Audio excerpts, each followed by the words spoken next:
Ladies and gentlemen, welcome to the PUDcast with Jason and Mike. I'm Jason. And I'm Mike. And we're coming to you from the Pud Cave located here in Game Swap in beautiful downtown Lincoln in the great state of North Carolina. Mike, what's going on, brother? Oh. That's a hell of a way to start the show. Damn time change. See, man, I've been up way too fucking long, man. I done drunk through my coffee. Man, I done drunk 2 cups of coffee. Goddamn, I'm working on a sun drop now. You know, diet sun drop. I got up at like 4 this morning. I'm not sure if it was 4 or 3 or 5.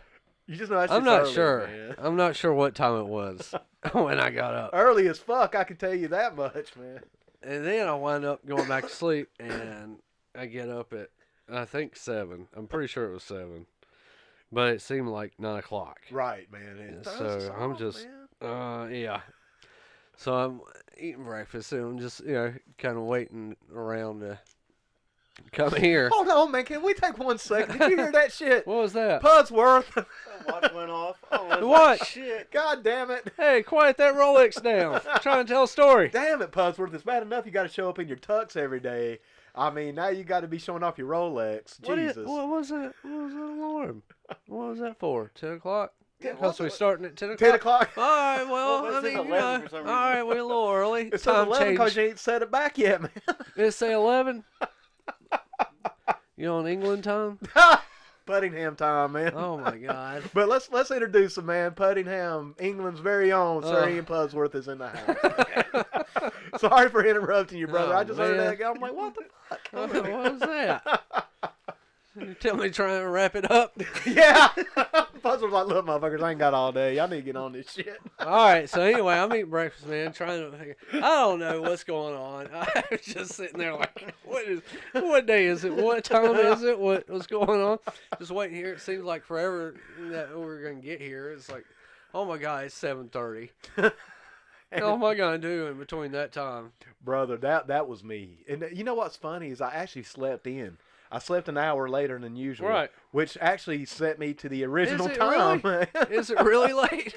Well, if it would have been regular time, then I would have got up at 5:45. And Uh-huh. I usually wake up 4:45. That's my usual time I wake up. So I literally slept an hour later, but I got up on time. Yeah, it's, but man, I've been... Oh, I hate this shit. I do too, man. Can't we just keep it? Can't we just keep one and stick with the shit? Now, I understand back in the day we had to tend the fields and all that bullshit. I understand. I understand why we used it. But, God, man, we got this thing called electricity now that actually, powers these things called lights. Lights. That we can use now if Yeah. you are tending the fucking field. I mean, Give me a fucking break, man. I hate this shit. I've hated it forever. I hate having to wake up early when it starts. I hate having to readjust when it ends. God damn it! Can't we just pick one and stick with it, Mike? All right. I Damn it, just man. don't know. Fuck. Well, I like it. I like waking up. And you're probably the same way. Because I'll get up. My normal get up time is usually anywhere between 6 and 7. Right. I like it to still be dark. Yeah, me too, man. At that time. Yeah, me too. Yeah. I feel like I'm getting a jump start on the Yeah. day. I'm not sure about. I never have really liked it getting dark early. No, man, especially because it'll get dark some days before 5, Yeah. man. As the winter progresses, there's going to be days where it's literally dark at 5 o'clock, man. And that seems like forever before you have to go to go to sleep, go to bed, and whatever. Depressing, man. It's just like, oh, hell, it's like 4 or 5 more hours before I even go to bed. Can crash, man, and I'm very fortunate, man. We're both very fortunate that we work in an environment where we have a window. Yeah, So we can see some sunlight, yeah. But I've been in environments, man, where you didn't have any windows. You had no contact with the outside world, like in these factories and warehouses I've worked in. So you go to... Even offices sometimes. Yeah, some offices, exactly, Yeah. man. You're absolutely right. So you go in, and it's dark. You get off, and it's freaking dark. Oh, yeah. Man, that sucks, dude. That just sucks your soul, brother. Yeah. And like I said, I'm fortunate to where I work in an environment with a window. Yeah. It's so funny. You don't realize how important and how great having a window at your 8 to 10 hour job really can be. It man. can be. I mean, it can be the difference between sanity and just straight yeah. depression, man. Really. Of course, there's some people that pass by that window. Like, I don't know. Might put some shades up. Yeah, but yeah, amen, right, man. Get the blinds down, you know. Be peeking at them Telling you motherfuckers. what. Yeah. Go mine home, motherfucker. Oh, man. Although, Hey, but you know, Mike, something else I want to talk about, brother. We got to give some props, man, to our guest last week. yeah. Dude, Man. first and fright, you know, Ryan. Yes, man. He was here for us last week. We had an outstanding interview with him, an outstanding show. Brother, that was fun. And Yeah. I just want to that was a give lot of fun. Ryan another shout out and another just a big thank you for being here. Yeah. And I believe, once again, Mike, I think every time we bring people on, it just elevates us. It helps us level up. And we do really good. And then we downgrade like we are this week. And Yeah, it's man. just us. Yeah. it's just us, Puds. Just us. Just us, Puds. At least we got Pudsworth in Yeah. the house, man. You know. So. Oh, yeah. Well, speaking of bullshit. Good segue. There you go. Crown Jewel, man. I watched that bullshit show. Let me tell you what. I haven't watched it, man. Holy moly. I heard it was more like the Crown shit. Crown turd. Oh Lord, that was bad. I tell you, man, this is actually a good opportunity to plug another podcast, some friends Yes. of ours, that with This Is a Work. They're actually going to be uploading their latest podcast reviewing. They'll be covering the whole thing. Yes, so I don't know. I think it should be out today, even maybe even Yeah, by the I time believe you're so. listening to this podcast, it should be live by the time this reaches your ears. So I'm going to be checking it out. Yeah. I know that you're going to be checking it out, Mike, and I hope all you other people out there listening will check it out because I want to get their opinion of it as well. But from what I've heard and what you said to me, bullshit. This is where we need that sampler we're talking about getting so we can have a toilet flushing this sample right here. Oh yeah. I'm telling you what. Hey, they're getting good payoffs, I guess. That's all that matters. Hey man, I guess, and that's really is. I guess at the end of the day, what does matter for WWE? It's no longer about the art form; it's about the payouts, and I think that's Well, I mean, I think that was always the intention. Always. yeah, that's true. Yeah. That you got to be, got to keep it real with that. But Mike, it seemed like somewhere though, at least back in the day, it did seem like there was some integrity with the art form. Even with trying to push, with the business boom and everything. Now it just seems so corporate, man, so glossy, so shiny. It just, I don't know. I mean, I know I bitch about it every week, but it is what it is. Politics. It is, man. Absolutely. And don't think some big time politics went into this whole Saudi Arabia WWE deal. And speaking of politics and things like that, what about evolution, man? Hey, man, I know something over there. I know I don't see a whole lot over here anymore. That's pyrotechnics. That's true, man. I don't see a whole lot of pyrotechnics over here anymore. Not like you used to. Over there, son. It's a big thing. Yeah. Yeah, I guess they're just trying. I guess maybe since it's still kind of new to those folks over there, that they're What, really. pyrotechnics? Yeah, well, or wrestling. No, I'm sure just fire. No, I'm sure they see projectiles of fire like Oh shit! quite a good. Oh, I'm sure. Oh motherfucker! All right, man. Incoming. You see what I'm saying? How we went from last week to this? Last week we're all like, so Ryan, let me ask you a question. Yeah. Until this week, like, yeah, man, Saudi Arabia got bombs and shit. This might be the difference between Friday night and Sunday morning, man. That is a definite. It's a little more class on Friday Yeah, nights. oh, brother. I think when we don't have guests, it's just the three of us in here. We're like, fuck it. Dude, I probably said more F-bombs in the last 8.5 minutes than I did in the last couple of shows. Friday night's like the formal family gathering. You're right. Sunday morning's just the uncles just sitting around drinking beer. Bitching about everything. Bitching about everything, telling dick jokes. Yeah. That's when your grandma ain't around. You can tell the dick jokes and shit. Like last week, grandma's around. Yeah, exactly. But just kind of circling back, man. I just want to take that one more opportunity just to thank Ron from last week, man. That was such a great show. I listened to that show. Man, my mom actually listened to that show. I won't let my mom listen to anything else. She's not listening. And I was like, hey, Mom, you want to listen to this one? I think it'll be okay. No.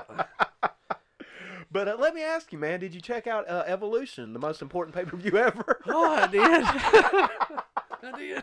What are you laughing for? Because it's important, man. It's so important.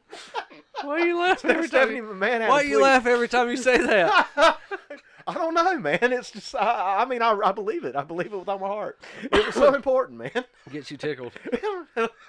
A little bit. Shit. So how was it? I hear man, it was I good, tell you, man. well, you know. Everybody told me that I've talked to said it was great. Yeah, well, compared to Brother, really, man. So you have a different opinion than I do. Okay, so I what do. was your opinion of it? Now, obviously, they're going actually, and this is the work is actually covering that one as well. Yeah, So yeah. if you want a definitely more in depth for sure. absolutely listen to those guys. They're going to break it down. Yeah. But you have a different opinion, cause I talked to Two Dogs. I talked to him, and he said it was a good pay-per-view, man. He enjoyed it, and he thought it was solid. But you have a different outlook on that. Yeah. Now, Mikey, you know you're running the risk of being a misogynist here. I am. If you say anything negative about this, I man, know. you fucking asshole. I'm not because it was a women's pay-per-view.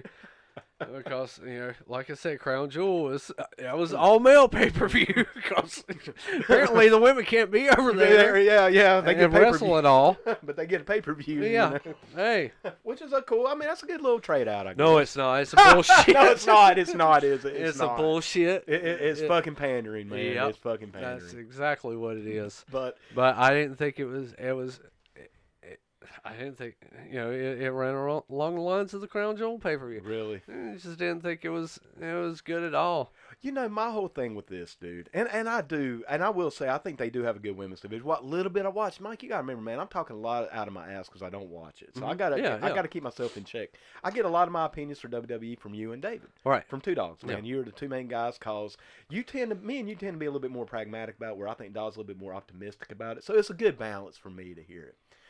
And I do think the women's division is pretty solid from what I've seen. I do think they got some good characters. You got Charlotte Flair, which, as far as I can tell, man, she's probably the best, pound for pound worker in the business right now, possibly.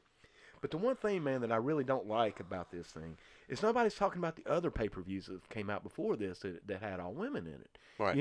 There was like the Shimmer pay-per-view from back in the day. You know, obviously Glow wasn't in the pay-per-view market, but they were an all-women's federation. Right. It doesn't get brought up a lot. But my biggest issue is TNA's all-women pay-per-view that debuted 5 years ago just seems to be forgotten, man. Yeah.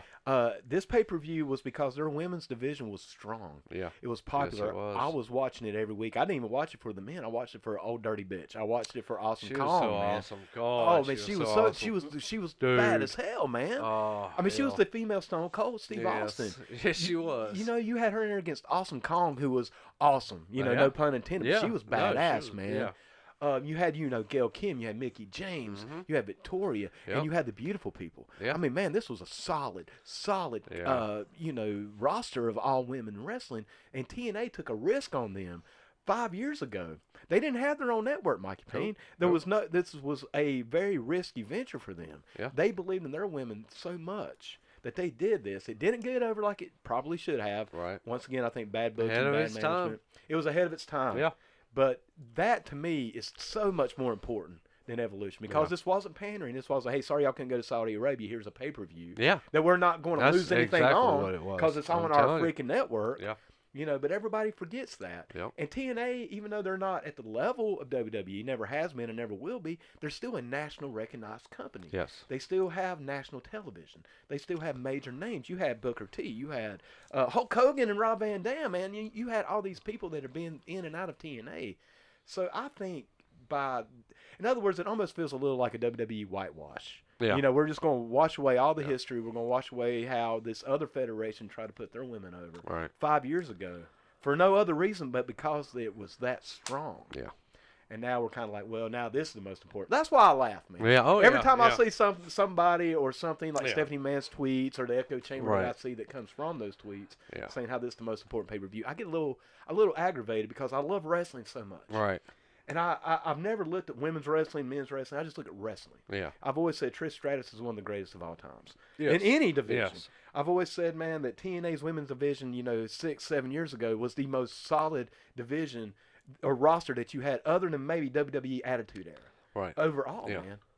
So that's kind of my issue with it, dude. I don't like WWE, so I'm biased anyway. So I jump on it, man. I'm getting off my soapbox, man. We're supposed to be talking about other shit today. I can dig it. But man, it's early. I'm caffeinated. It's the opener, son. It's Hey, the opener. man, we're just saying, man, we I'll ain't pulling tell no you. punches, man. Oh, yeah. You know, we got to call it how we see it, brother, and that's how I see it. It is, and you know, and if you want a good example of it, I say, if you want to hear it in depth, listen to This Is Work. Absolutely, yes. If you want the funny side of it, and the bitching, raising hell. watch the wrestling dumb shits, like the Botchamania. Botchamania is a good example. Evolution. They actually have a new video up for yes, Evolution. They do. Oh. Yeah. That's probably the most important clip I've seen on YouTube. It's the most important Botchamania of the year. Yeah. But now, I mean, are they going to give them, like, what, are they planning on doing, like, a yearly pay-per-view now, or are they going to do it like a every time they go to every Saudi quarter? Arabia? Every time because that means they got another one coming up. Yeah. Hey, we got another one coming up pretty soon since we made that Saudi money. You know, the Crown Jewel money, you know, which I still think is funny how how Crown Jewel and Evolution were like in the same, like just a couple weeks of each other, or like a week of each other. A little ironic. It's almost like they're in your face about it, man. Yeah, I think that's something else that aggravates me about WWE. It's like, you should know what they're doing. Yeah. And if you don't know, then you're a fucking mark. Yeah. And if you do see what they're doing, then you should be upset. Yeah. But I don't know, man. That's just me. I'm ill, man. I'm fucking caffeinated, and you know, fuck them motherfuckers. Yeah. You know? And I just don't like WWE, man. Oh yeah. You know, I mean, I gotta keep it real, and I gotta keep my bias in check. But all in all, man, that's how I kind of view this whole social, political type thing that's going on. Because it is, man. It breaks down to politics. It really does. Now, did we talk about Roman Reigns last week? No, we did not. We didn't. No, we didn't. I think we probably need to address that. Absolutely. A couple Raws ago, a couple weeks ago, you know, Roman came on to open up Raw and announced that he had been battling leukemia for the past 11 years. 11 years, man. Yeah. And that it's come back, and he's gonna have to take a break from wrestling to battle leukemia and give up the Universal title. Right. I don't know if you know what the sight and sound of 1 million people realizing that they were the absolute shittiest heels in real life are. But if you want to, go back on that Monday night and watch Roman Reigns tell everybody that he's got leukemia and he's going to have to go away for a while. Right. And you can see everybody, you know, in the world, you know, especially there, and if you're watching, you'll feel yourself go heel. At that point, it's like, I am the shittiest person in this whole fucking world. You know, though, because we've given Roman shit for the past few years. But I'll say this, man. There is, and I've heard other people say that, and I'll say this, man. There is a huge difference between just not liking a wrestler and then being sympathetic. Oh yeah, you know what I'm saying? For sure. You know, now I like Roman Reigns. I've always, you know that, dude. We talked. I'm a fan. I've always been. I don't get the hate, but I don't watch it a lot. Right, either. exactly. I think that might be the issue here, right? Well, if you don't watch it and you like him, that I'll tell you something. Yeah. If I did watch it, I probably wouldn't. But I do think there's a difference, man. But what was kind of aggravating me, Mike, we ought to just call this the aggravation cast today. Because I just keep talking about what aggravates me. I started seeing people actually talking online like it could be a work. Oh yeah, for sure. Yeah. And I'm like, and there was this splinter of doubt that I had. I was like, it could be. Are we really going this way? I think though that's probably because you've been in wrestling and just, you know, I think the first thing, dude, even in everything, my first reaction, in life, politics to whatever, man. I'm like, is that a work? Yeah. You know, I think that's I think that's good to ask. But nah, man, it's not a work. No, not at all. Not at all. And, you know, it was just that little splinter of like, would Vince McMahon do this? Would he really? Absolutely. He would. Damn right he would. 15 years ago. 15 years ago. 15 years ago, before his company was public. Exactly. When there was still competition. Yes. You know, when it was Attitude Era, when Right. Eric Bischoff was breathing down his neck. Hell yeah, Yes. man. Hell, he did Katie Vick after the Monday Night War. So, yeah, man. Well, hell, you know. he had the Big Show's dad have cancer and die. And the big boss man pull his casket on the back of his car. This is the same man that would have done it. Remember that. Would he have done it? Absolutely. Yes. 15 years 15 ago? years ago. Yes. Right now? No. man. Yeah, because he'll get so much help for that. Oh, yeah. dude, Vince, man, WWE is so corporate right now, man. It's so glossy. There's no way you could get away with something like that, man. No. And I think that's something else that kind of aggravates me about WWE, Mike. Because I was thinking about the whole Saudi Arabia thing, you know, because I'm reading the stuff online and I'm seeing some of these people talking about how great what they're doing is, blah, blah, blah. And I'm like, you know, man, my biggest issue is I know that Vince McMahon in real life is an asshole. Yeah. I know, like when they do the anti-bullying stuff. Mhm. It's like, how in the fuck can anybody in WWE that was, I mean, for real, man. I mean, anybody's been in the WWE for any amount of time in the last 20 years, Uh-huh. get on fucking television and talk about be a star, don't be a bully. All right. I heard JBL talk shit like that, Uh-huh. and this motherfucker was known and goddamn documented Yeah. being the biggest bully. He would sexually assault fucking men in the shower. Right. To fuck with them, man, Yeah. to haze them, and then he's going to talk out here and talk about being a star. Yeah. And like Vince was like, well, did they ask Vince like, why are you going to Saudi Arabia? He's like, oh, it's a very touchy subject. No, motherfucker, you're going to get millions of fucking dollars. That ain't fucking touchy. What's that? It's Shut very, the fuck up. it's very touchy. Yeah, It's touchy touching that $1 million. Yeah, it's touchy this dollar, touchy that dollar, touchy that dollar. Touchy subject, my dick. And speaking of dick, Mike. Oh, yes, sir. Maybe that's a good segue into today's subject. Dick is man. always a good segue. Take it easy, Pudsworth. Not that dick. Hey. Just fucking with you, brother. This is audio, not video. Oh, Those yeah. fingers mean nothing. Yeah. I know we're number one. I know Yeah. that. Nah, man. We do have a very serious, not serious per se, man, but we definitely have a very important. Yes. Definitely important. Definitely spotlight on Yes. one of my favorite wrestlers of all times. Yes. A man that I think went for many, many years, many decades, just overlooked and underrated. Absolutely. Was Mr. Excitement, Mr. Unpredictable, Dick Slater. The dirty one himself. Yes, man. sir. Yes. You know, Mike, and we ought to clarify a little bit. You know, we lost Dick. Yes. We lost Dick just here a couple weeks ago. And I want to clarify something, man. We try to do our schedule about a month or two ahead of time. We try to kind of stay in front Right. of this thing. This show was actually planned about, I'd say, 3 to 4 weeks before the passing of Dick Yeah, Slater. I believe so. We had talked about it for months. Man, this is one of the first subjects we talked about doing. Yeah, we had talked about it for a long time, and then we actually sat down on paper and scheduled out everything up until December. Right. And that was one of the ones that was going to happen. And then, ironically enough, you know, it was on October 18th Right. Right. that he passed away. And we're like, wow, okay. Right here, we were planning on this show. Yeah, we're playing on the show. And we actually went back and forth whether we should do Yeah. it that weekend. Yeah, And it was right. like, there's not enough time. And there's so much to look into. Yeah, man. And we for want to sure. do this with justice. Yeah, for sure. You Because, know. like I said, Dick Slater was one of my favorites. I loved him as a heel, as a face. There was just something about Dick Slater that was just. It Yeah, was it so is, unique and so different from everybody else. Yeah. And you know, the thing is, Mike, like just how as you just said about being unappreciated, kind of overlooked, brother, I'm in that group. Yeah. Because it really, in all honesty, I didn't even have a lot of experience with Dick Slater until we did our year in review, our 1984 show. 84, yeah. When I went back and started watching, it's like, oh my God, man, this guy was great. Yeah, yeah. He was great. I Yeah. missed it. Yeah. I don't know how, man. Maybe Yeah. it was a little before my time. Right. Before I started that 84, I started watching around 85, so it was a little before my time.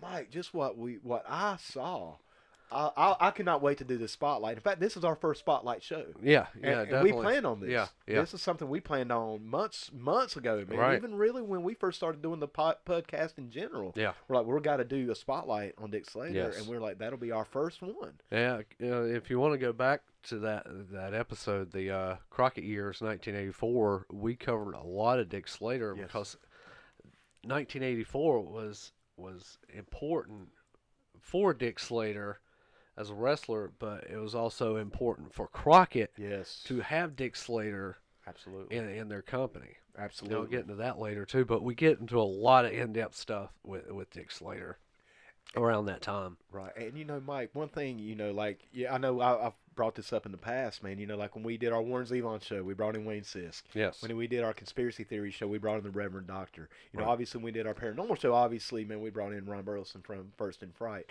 In other words, we need an expert on Dick Slater. Right.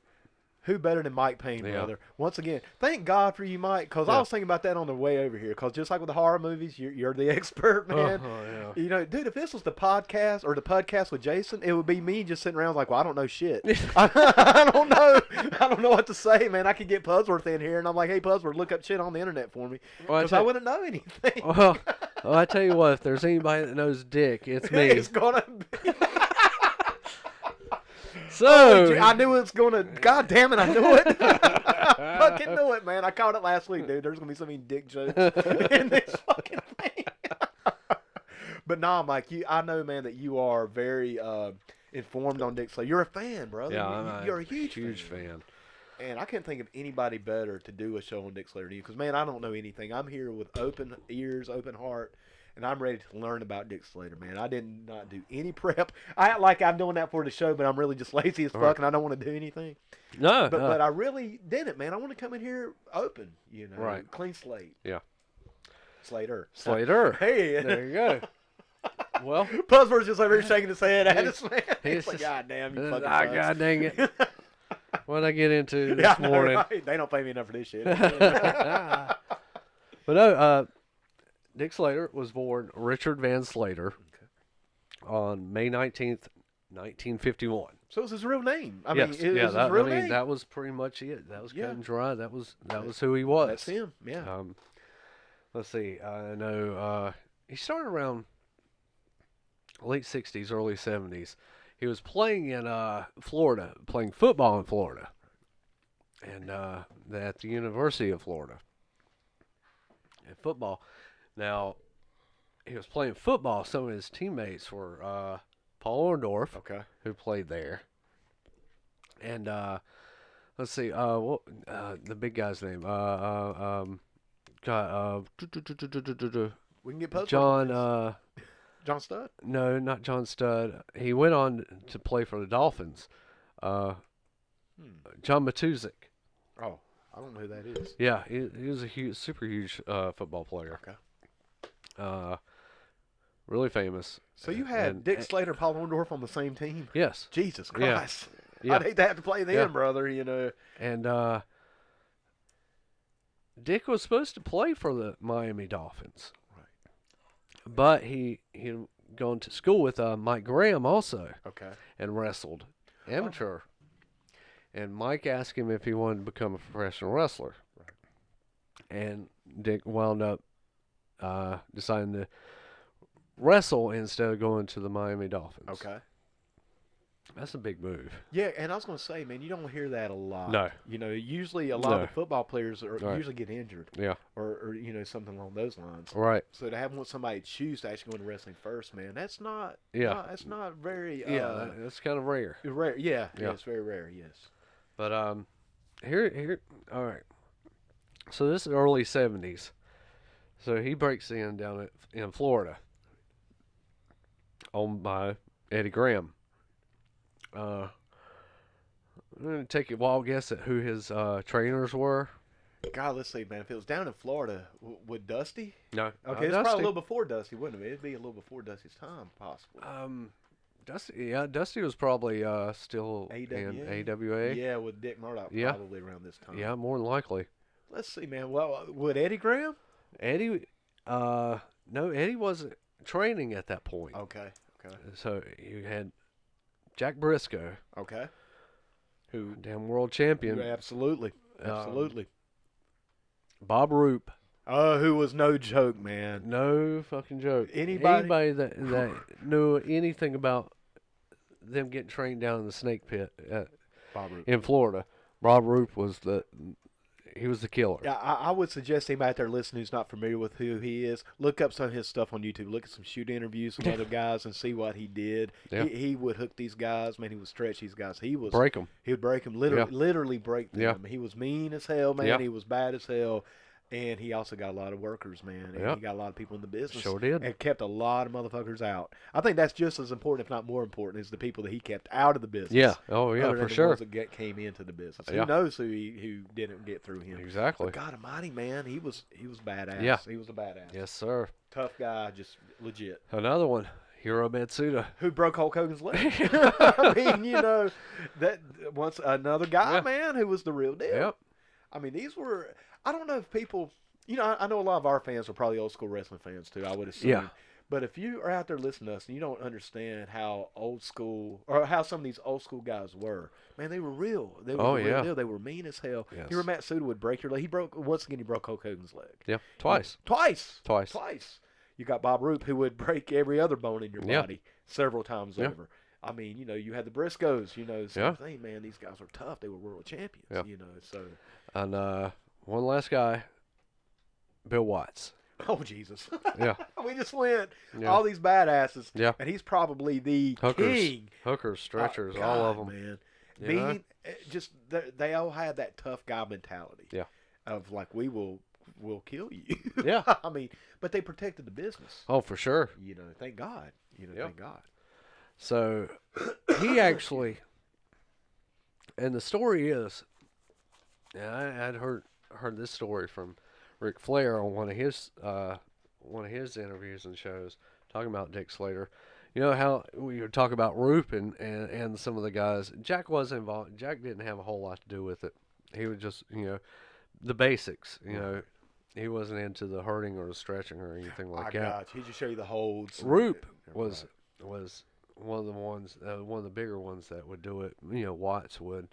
Some of the other guys, Hero.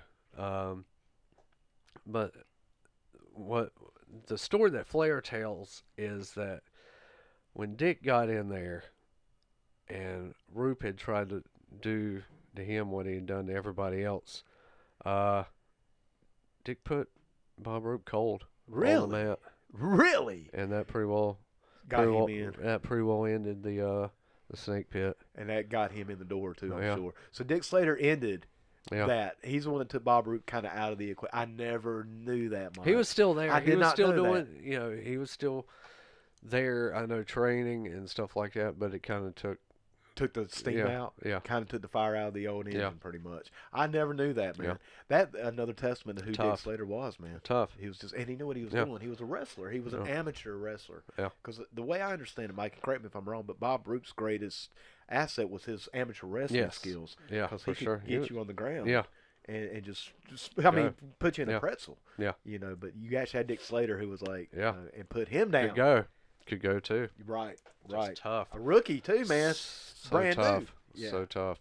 And he was funny. And I know we're going to get into some of his promos. Oh, I know we're definitely going to discuss that today, obviously. Right. But, man, he was legitimately a funny, entertaining person. Yes, he man, was. Which you have to have, especially back in that day for pro wrestling. Today, you might, here I go again, bashing current product. Oh yeah. But I you know. could say today, man, that charisma is not as important as your athletics is today. Exactly. Back then, hey, man, you had to have both. Yeah. And really your charisma and your personality, in a lot of ways, it would even trump your athletic ability. Yeah, exactly. Exactly. So he stayed in Florida for about 3 years at that point, early 70s. Right. And he wound up winning the Florida tag team titles with, Dusty Rhodes. Oh, really? Yeah. Oh, I didn't know that. Yeah. Okay. Fresh baby. I mean, Yeah, man, Dusty and Dick, that would have been a hell of a good tag team, brother. Stan Vachon. Okay. Toru Tanaka. Not familiar. You may be more familiar with Toru Tanaka in movies. Oh, is that the guy, man? That Professor Tanaka. Yes, man. He was in. Was it? Oh, Jesus. Was it a Bond movie? Yes. Sir. Yes. I'm not sure which Bond movie was it- that Toru Tanaka was in. Was it Octopussy? I think it was Octopussy. I think it was maybe. I don't know. Anyway, Puzzworth, let us know about that, bro. He was in a ton of other like He's the guy with the hat. TVs. Yeah. Oh yeah. Yeah, okay. He's also in Three Ninjas too, I think. Okay, Yeah. I do know who you're talking Yeah, about. Okay, yeah. and I knew he was a wrestler, but I didn't know his name. Okay. Oh yeah. And let's see who else. And Johnny Weaver. Oh yes, he was man, the also legend.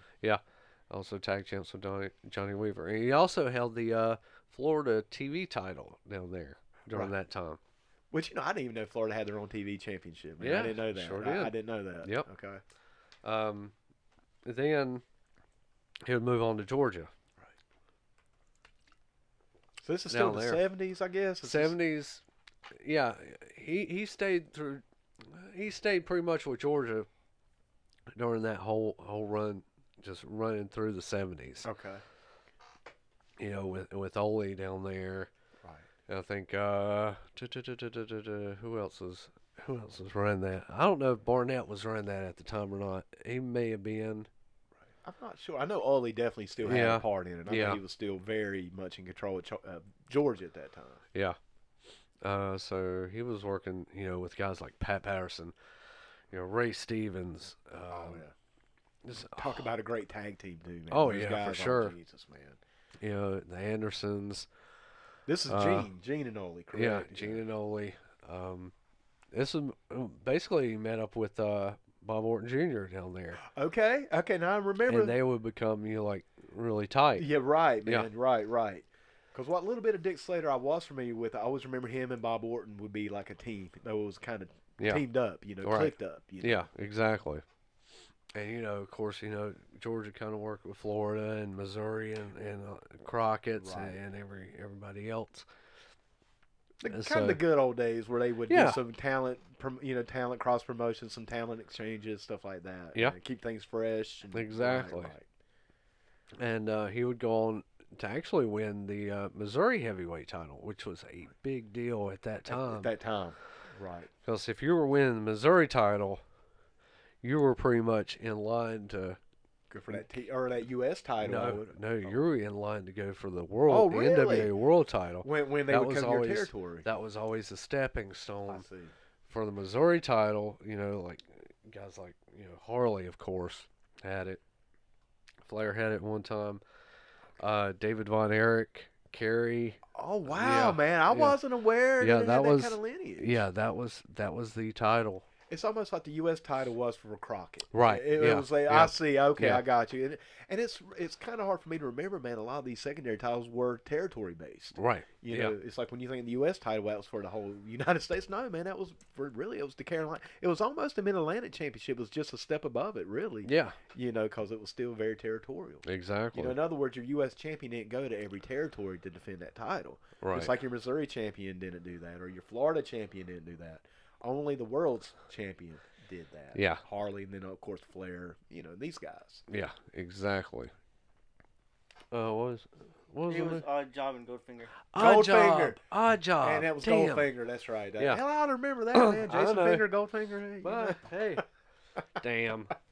Odd Job. All right, got you. Thank you, Pudsworth. Thank you, sir. Thank you. So, in the early 80s, he would make his jump to Mid-Atlantic Championship Wrestling. And that was huge. That was super huge for Dick as far as his career going into that. Was it huge for Dick? It was a huge Dick move. Huge Dick move. In a good way. In a good way. God damn it.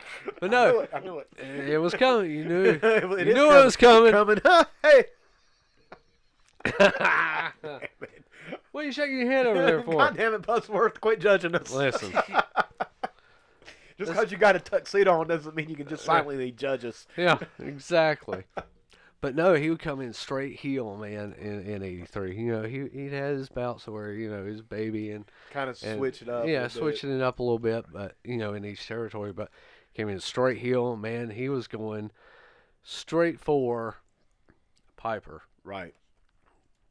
Piper was a huge baby at Big that time. baby, right. And they had some really, really, really good matches. Hard hit. I'm sure these matches had to be a hard God. hitting. They were tremendous.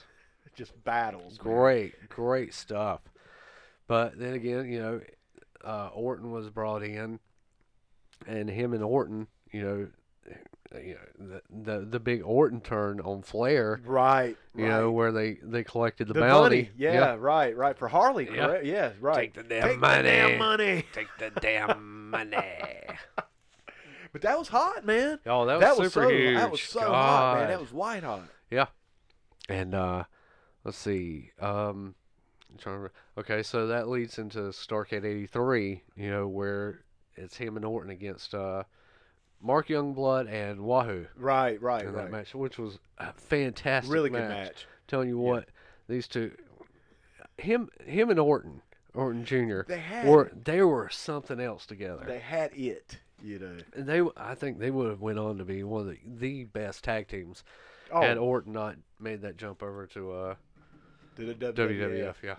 Oh, I guarantee you that, man. There was something. They just worked so well. They even looked right. Oh together. yeah, for sure. The whole package, man. The whole deal. They were with so them. great. Yeah. So they did the spot at the end of the match where they kind of broke Wahoo's arm. Oh yeah. Which is super over. It was just, it was good Hot, stuff, man. It's man. hot, It was yeah. so good. And then '84 really made that change over, and we talked about that in the Right. Crockett years '84, That transitional year, man. where Dusty pushed Dick as the big heel for his group there at '84, and which was, I mean, honestly, Slater carried that company on his back, man. as the heel. And I think it might even be fair to say that it was the year of Dick Slater. Yeah, for sure. 1984 was Yeah. absolutely the year of Dick. The year of Dick. The year of Dick. Yeah. But it was, man. Yeah, I mean, the year of the Dick. It really was, Yeah. man. I mean, it's like you said, Mike, when I went back and watched that stuff for our show we did a few months ago, I was just kind of blown away by how important Dick Slater really was. Right. And how entertained I was, that I was watching this old footage, because I never really saw it before. Right. I was like, God, man, this was so... Here I am, 43 years old, and I'm just eating it up like a Mark kid. Oh, you know, yeah, man. dude. It was that good. Yeah. Now, we talked about, when Slater went for the U.S. title against Valentine, won that from basically turned Valentine baby, Right. and then, of course, Valentine's off to the WWF. Right. Let's see. And his huge, it was really good. It was epic feud with Rick Steamboat for yes, that title. Man, right. And then his feud with Flair over the world title. He brought out the fake, world title. Yes, that's right. Yeah. Yep. And Once then- again, man, just entertaining as Yeah. hell. Oh God, I mean, yes. it was over the top in a certain way, Yes. but it was still grounded in that reality of old school pro wrestling, man. It was great TV. Yeah. It was just good TV, man. It Yes, was good it TV. was. And let's see. Then eventually, they gave Dick some time off. Tully was in there. Tully became the super heel of that company. Kind of stepped into those shoes at that Right. time, right? So when Dick came back, they turned him babyface, which was It still was great. over. It was It was still over. super good. And man, I think I actually enjoyed Dick Slater as a babyface more, to Really? be honest with you, Really? because to me his promos started taking on more humor at that point. Oh yeah, for sure. Because I think even as a heel, even if you have humorous promos or have a little humor in there, you got to kind of keep it. You kind of got to keep it subdued. But once you can be a baby and you can get that God, laugh and that smile, then I think it just opens it up. And I enjoyed his promos as a babyface a lot more. I enjoyed him as a heel too. Yeah. Don't get me Oh, wrong, for man. sure. Absolutely. But I liked him as a babyface in that time. I really did, man. Because he seemed like he was really having fun with it. Yeah. And that translates. Now, he went to this super huge feud with Tully and the Long Riders, J.D. Dillon, that whole crew. Right. He took Steamboat on as a partner. They had just got out of this blood feud. Right. Here you go. Dusty joined in, and Magnum later on when he came in. I mean, think of all that, man. How much baby that is. I will never Jeez. forget. I will never forget. The TV is on TV. Of course, they shut it off. They're halfway through because of time. Oh, God, yeah. We got to go. If you don't know what that's like, listen to the end of this podcast. It's a 6-man tag. It's Tully, Black Bart, Ron Bass with J.J. Dillon against Dusty, Steamboat, Dick Slater and Magnum TA. Magnum TA's on the outside. He's in the corner? Yeah, he's got JJ tied up in a lasso. Oh, okay. Yeah. He's watching. Okay. So Dick cool, Slater, cool. it's bunkhouse match, man. It's wild. It's just anything goes. Dick Slater's wearing this big foam cowboy hat, and he comes out, and he is just going nuts, man. He is throwing himself everywhere and just having fun with it. yeah. He Just takes having fun with it. he takes his damn boot off and sticks it up top at his forehead and just starts ramming, headbutting everybody. It's the damn craziest thing It's you ever seen. ridiculous, but it's Mr. awesome. Unpredictable. Yes. You don't know what you're gonna get. That's where it comes from. Jeez. So, we're going to 85. Let's see, where are we at? Okay. Now, they pull a stunt on JJ. Now, I say they. It's like Dusty, Steamboat, and Dick Slater, Magnum. I think maybe Manny Fernandez, Raging Bull was I there. was gonna say maybe Boogie or Raging Bull probably. What Boogie? I think Buzz Tyler might have been in that too. Where they had JJ trapped in the middle of the ring. Okay. And he wound up tearing his pants off. Okay. And underneath, Remember? he was wearing the lingerie. Yeah, I remember that, man. Now JJ says it was suspenders for his circulation, but No, these were lacy, man. These were very very lacy. And Garters. He had the garters on. in 1985, Crockett I didn't understand. TV. That was big. That was huge. That was what the heck Heat. just happened. And as a kid, I'm like, what? What the heck? What the heck What? just What is happened? that? And I just got through Miss Atlanta Lively. I see- yeah, I know. I was like, wait, what? Wait a second. I've seen those. I've Very progressive. I've seen those pants in the magazines, the catalogs. Yeah, right. But it was always on, like chicks. Yeah. Let's see this. What's going on? Hard to believe that Crockett was so progressive back Yeah, then. it was super dusty, man. Dusty. Hey, but it was over, man. Yeah, oh, dude, it was. Oh, over. God, it So, was so over. After he gets embarrassed, super embarrassed, he puts out a bounty. Right. On Dick Slater. Bounty hunters come from everywhere. I'm talking Ox Baker. Oh, wow. Okay. I'm talking Dory Funk Jr. Right. Terry Funk. Terry Funk comes in for this one. Terry Funk comes into this one. This was on one of the TV shows, 85. He comes in for this bounty. I've never seen anybody get the hell beat out of him as bad as Dick Slater did With Terry by Funk. Terry Funk and the Long Riders.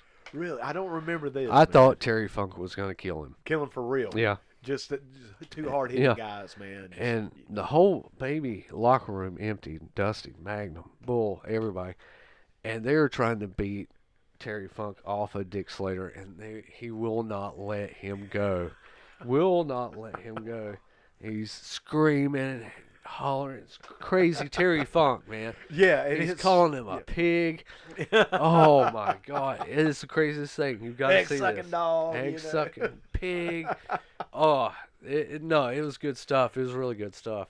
And this is when Terry Funk, man. I mean, well, And Terry it was Funk only his one always, shot. It man. was only a one shot, too. But and just went in there and owned it, and then Yeah. kind of that was it though. He Yeah. didn't get the bounty. I No. guess that was the kind of the Exactly. the logic. So he didn't get the bounty, so it's time for the next one. Next guy. And it wound up ultimately being who collected the bounty was the Barbarian. Paul Jones I remember that. Barbarian. I remember that. Like, I guess at the time, man, Barb was still so new. he was so new. I know they were trying to push him over. different looking. The Road Warriors were around, but they were still in AWA Yeah. and everything, so they weren't really as familiar. Right. I guess I can almost see the Barbarian at that time. I could, but God, they didn't do anything with him With it. after. That's the thing, man. It's like You they know? kind of dropped the ball with Yeah. the angle. Because Right. he went to that feud with, a little bit, with Boogie, of course. Sure. But with that bigger feud with Superstar Billy Graham, and he That- wound up getting, And that was kind going of under on that one and toasted by the, it kind of fizzled out, Yeah. man. Once again, Dusty is brilliant and as much of as a genius as I consider him to be, man. He dropped the ball. Yeah. Which all bookers have done. Yeah. All promotions have done that. You know, I even heard a rumor that when I was booking in the MWF years ago, I might have dropped the ball here or there. It's just a rumor. Just a rumor. Just a rumor. Just a rumor. It happens. Man. Innuendos. Yeah, that I'm just saying, man. Don't believe everything you read on the internet. But That's I'm right. just saying, man, it does happen, and this is one of those cases. Now let me Right. ask you, Mike. And that put Dick out for a little bit. I was going to Yeah. ask, isn't this around about the time that Dick was like not retiring per se, but taking some time off? Wasn't this around? Yeah, about he the might have time? been taking a little bit of time off on this part. Right. Maybe 85. But he'd come back as Wasn't he some kind of dog or something, man, no, or what am I it thinking? was Dusty and the gorilla. The gorilla. That's what it was. I knew it was an animal. Yes. I knew it was an animal. Yeah. For some reason, I was thinking the dog or something, but it was a gorilla. Yep. Yeah. Came back in the gorilla suit. Yes, I do remember that. Yeah. That was about the only memory I really had of Dick Slater, man, which is probably why. That's probably Why That's he is- probably at that point. It was like Kind of overlooked, underappreciated. Might be because during the real big boom of this stuff, he was a gorilla. yeah. But after that whole All that monkey business. all that Hey-o. Hey, yeah, y'all like there that? you go. Hey, hey. I like that. Thank you. I'm here all day. But after that, they put him with Buzz Sawyer. Okay, Mad Dog Buzz Sawyer. Right. Now I remember this. And Dick Yes. Slater together. Which I like was that. tough. Man. That was a cool team. And they had a really good feud with the Andersons, Yes. Arn and Ole Anderson. Right. And that would go into the Great American Bash. Talk about four tough guys, man. Oh, shit, dude. Once again, Oh, the recurring theme of this era and this tough. particular time and area, man. Jesus, Yeah. dude. You got No. four just heavy hitters, man. Yeah. Which would, And a lot of charisma. oh yeah, for I mean- sure. I mean, yeah. Oh God. Dude, Buzz Sawyer's another one that There's a doesn't get the recognition. Exactly. He was great. I man. love I some loved Buzz him. Sawyer. I did too, man. Yeah. Not a lot of people did. Right, but I Personally. But yeah. thought he was great. I always Yeah, considered him to always be right loved up there him. with the Boogie God, Woogie, yeah. man, dude. I mean, Yeah. they were kind of similar Mm. in their styles, and I love that. Yeah. Man. I love the character. Yeah. Now, I know they had some, a few matches with the Midnight Express, but at that Right, point, and Slater was booking Georgia at that time, if I'm not no, mistaken. I wasn't aware of that. Yeah. Okay. And they wound up getting let go, and they would move on to Mid-South, Okay. soon to become UWF. UWF. Yeah. You know what, Mike? That might be a good place to take us a break right now. Absolutely, man. We're getting man. about 50 minutes in, so we're gonna play for the last time, man. I'm gonna retire the very first commercial I ever produced for the podcast, and that's for this place called Game Swap. Hot dog. It's a little long, man. We play it a lot, so I think we're gonna retire it. So we're gonna play it one more time for you guys, and just like the commercial says, get your ass down here to Game Swap, listen to it.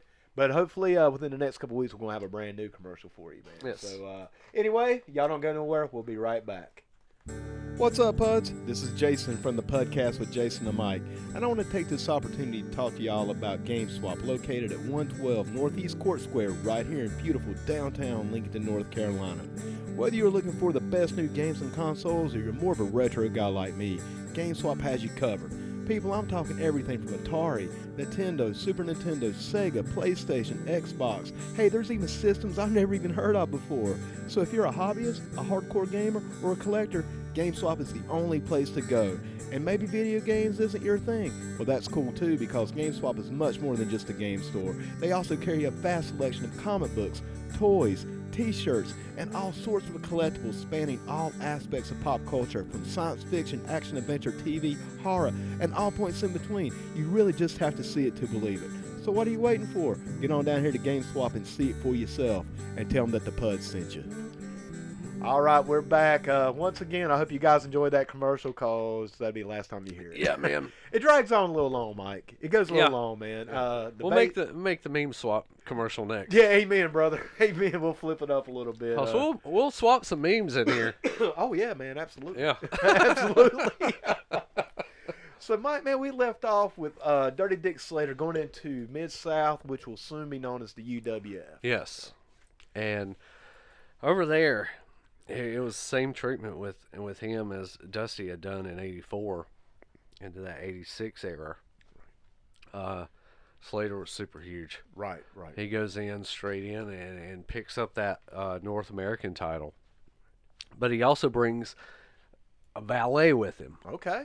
Okay. Some of you know this lady. I know you do. It's a lady by the name of Dark Journey. Oh, Dark Journey was fucking hot, bro. Oh my God. Jesus, man. She was badass. Let me Anybody don't know who Dark Journey is, Google that shit. Let me tell you Like, what. like Pudsworth is. Pudsworth's over here looking at shit up right Wait, now. wait, man. it's like, He's like, what? Dark Journey. Yeah. She was gorgeous. Oh man. my God. She was Oh, wow. beautiful. Oh yeah. my God. Wow. Yeah. Yeah, exactly. Yeah, thank you, sir. Exactly. Thank you, Pudsworth. Yes. Her real name was Linda Newton. Right. And Linda's listening right now. Oh God bless you if you are, Linda. We love you. Let me tell you something. Come on the All right, podcast. let me tell you something. Will you marry me? Never mind what Tony Schiavone says. Well, Tony Schiavone had a thing for the boogie woogie, man. Yeah, so, well, you know. you know. Come to the podcast. Oh, boogie baby. Come to the podcast. Please come to the podcast, please. Oh, Please. Me and Mike would just be like, just not Just- saying shit, just staring. Yeah, just She's gonna be like, "You gonna ask me anything?" no. Will you marry me? Yeah. Buzzword would be like, "Get on it, motherfuckers! Come on!" But No after- dead air, no yeah, dead air. But yeah, but this was a big deal, especially you know in that area, because Dark Journey was she was African American. That's right, right. Very few African Americans in general, man, much less valets. Yeah, oh my God. In fact, to my knowledge, Yeah. man, the only black lady at that time that was a valet, right? I can't think of another black woman at that particular time. No.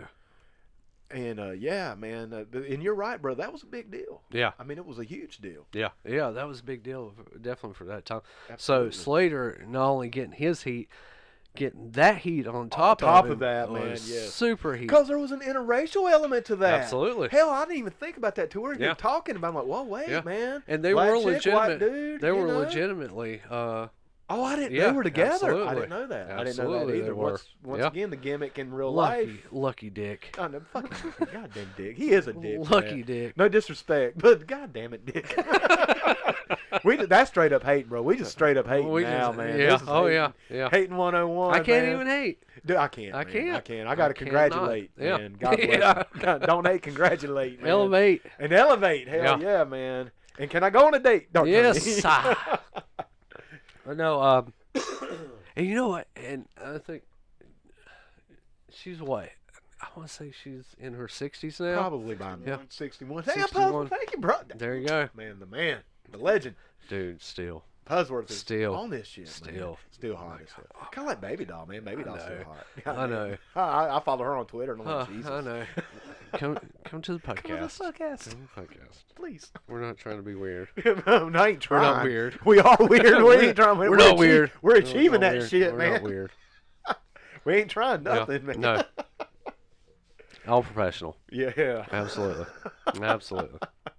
But you know, and like I said, you know, it's super huge, man. Right. You know, And was this Dark Journey's first time yes, being in absolutely. UWF? Okay. Because Slater actually met her at a strip club. Oh, really? Yeah, Was she- this her first Yes. gig in wrestling? Yes. Oh, shit. Yes. Okay, I didn't know that. Okay, Yes. okay. I didn't know if she'd been around. Okay. Oh, and she'd been on the stage, of course, but you know, but I mean, Damn, she used to be a stripper? Yes. Motherfucker. You know, man, if they ever invent a time machine, you know, everybody's going to go back to see, like, the Sign of Declaration of Independence, man. They want to maybe see, you know, like, somebody like Woodstock or something. Yeah. I want to go watch the Dark Journey fucking strip. Back in her day, oh, mother, I had no. No, I want to see Harley Race, you know, Jack Briscoe, world title. Let's see maybe that. Dusty and Flair, Dory, you know, whatever. The original Skinner band. Absolutely. You You know. Dark Journey's a stripper. Journey. That's There you number go. one. There you go. Of all the, High on the list. oh my God, man! But that'd be, hey, dude, it'd be worth it. Yeah. It'd be so worth Yeah. it. And you know, the dollar today, man, hell, I could, you know, with inflation, Yeah. goddamn. You can go there for $5. Hell yeah. Oh man, Dark Journey. Okay, man, let's quit hard dicking on Dark Journey. Okay. I mean, we can do a show about that, man. So we're gonna have to goddamn stay focused. But he would go into this super hot feud with Jake the Snake Roberts, Okay. who was in Mid-South at that time Right. as a baby. Right. This was an incredible feud. And they were feuding over the Mid-South TV title. Right. Now, I say TV title as a moniker, a title, because this thing was a medal. Okay. So it wasn't a belt? It was not a belt. Oh, really? I didn't know It this. was a medal that you put around your neck. Jesus, man. Kind of like how the six man used to have the trophy, kind of. It's like... Not even as cool. No, nowhere near as cool, Yeah. man. No, I mean, that's... It was Come it on, was a man. Kurt Angle medal. Jesus. I didn't know that, man. So Bill Watts was trying to save a little money. He came up with this idea. Well, we can't afford another belt. Can you afford a medal? I think it was weird. I don't know if it was the money saver, because they were making Dude. money down there. You would think. Yeah, for sure. But I mean, Bill Watts can afford new cowboy hats. He can't afford a fucking belt. hey, but no.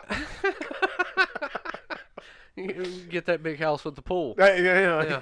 But no, I think it was his way of trying to keep it legitimately yeah. like a sport. Right, because you get Yeah. medals in sports, Right. man. I get that. Yeah. But then again, man, isn't it kind of like... No, I mean, we're just kind of shooting the shit here, but to me, it kind of devalues the title.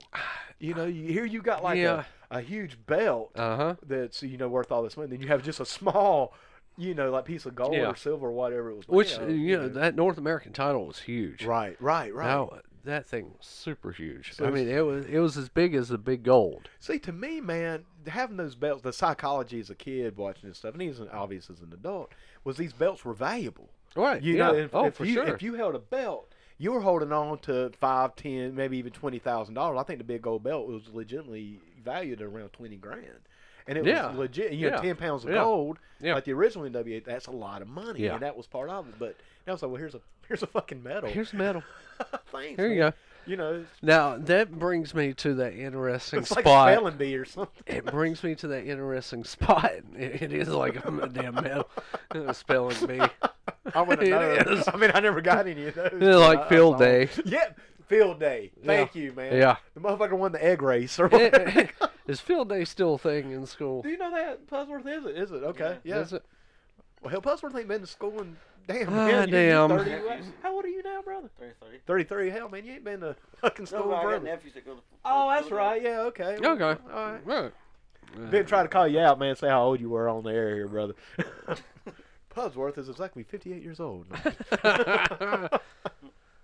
But no, that brings me to what happened with that, which is one of the most controversial things, and it would be revisited down the road in the Attitude Era. Okay. Oh, really? Okay. Is when of course, it was a tournament for that TV medal. Can't even say title. Man. Can't just do say it. Here's Sorry. a ribbon. Sorry, Why can't did they do just it. have a fucking blue ribbon, man? Like, here you go. Yeah, it was a Number red, one I dad think or it was a something. red, white, and blue ribbon with the big medal, With the like big- that okay. medallion. But Jake Roberts won that. Number one mom pendant. No. And he would hold it. He Literally. literally hold it like this for a while until Slater got him into a match where it was title versus title. Or title versus medal. Title versus medal. I think. Just don't seem Jake, fair, man. Yeah, it doesn't. It really doesn't. It's outweighed. But let's see.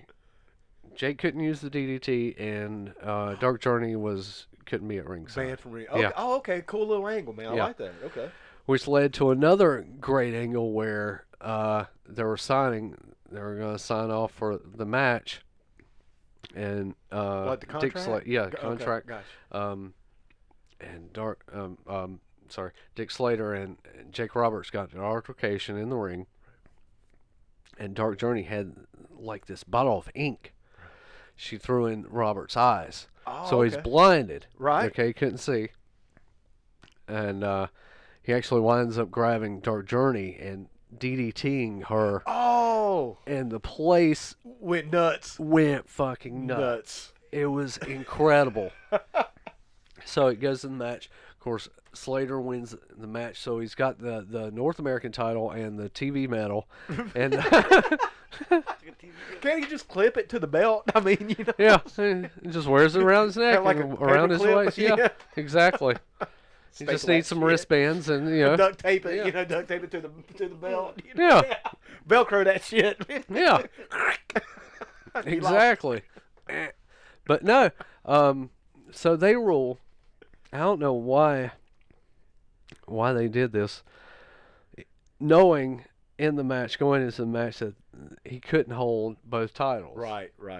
Why would you make it a title versus When medal you have to when you have to relinquish one. relinquish the TV title? Right. Anyway, I've always wondered that, man, because they would do that in Crockett as Yeah, well. They would yeah. do that a lot. Yeah. I guess I could see why it in would a way. you go? Why would you make that match knowing that Well, you had to?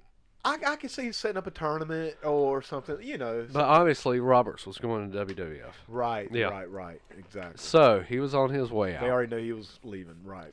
So they filmed this segment with Slater and Dark Journey on this bridge at the Arkansas River. Right. Let me stop right there for a second, too. Okay. I just want to bring this up. It's always bothered me for my whole life. Arkansas. Right. As a word. I didn't know where he was going with that, man. What a stupid word. You've got Kansas, Yeah.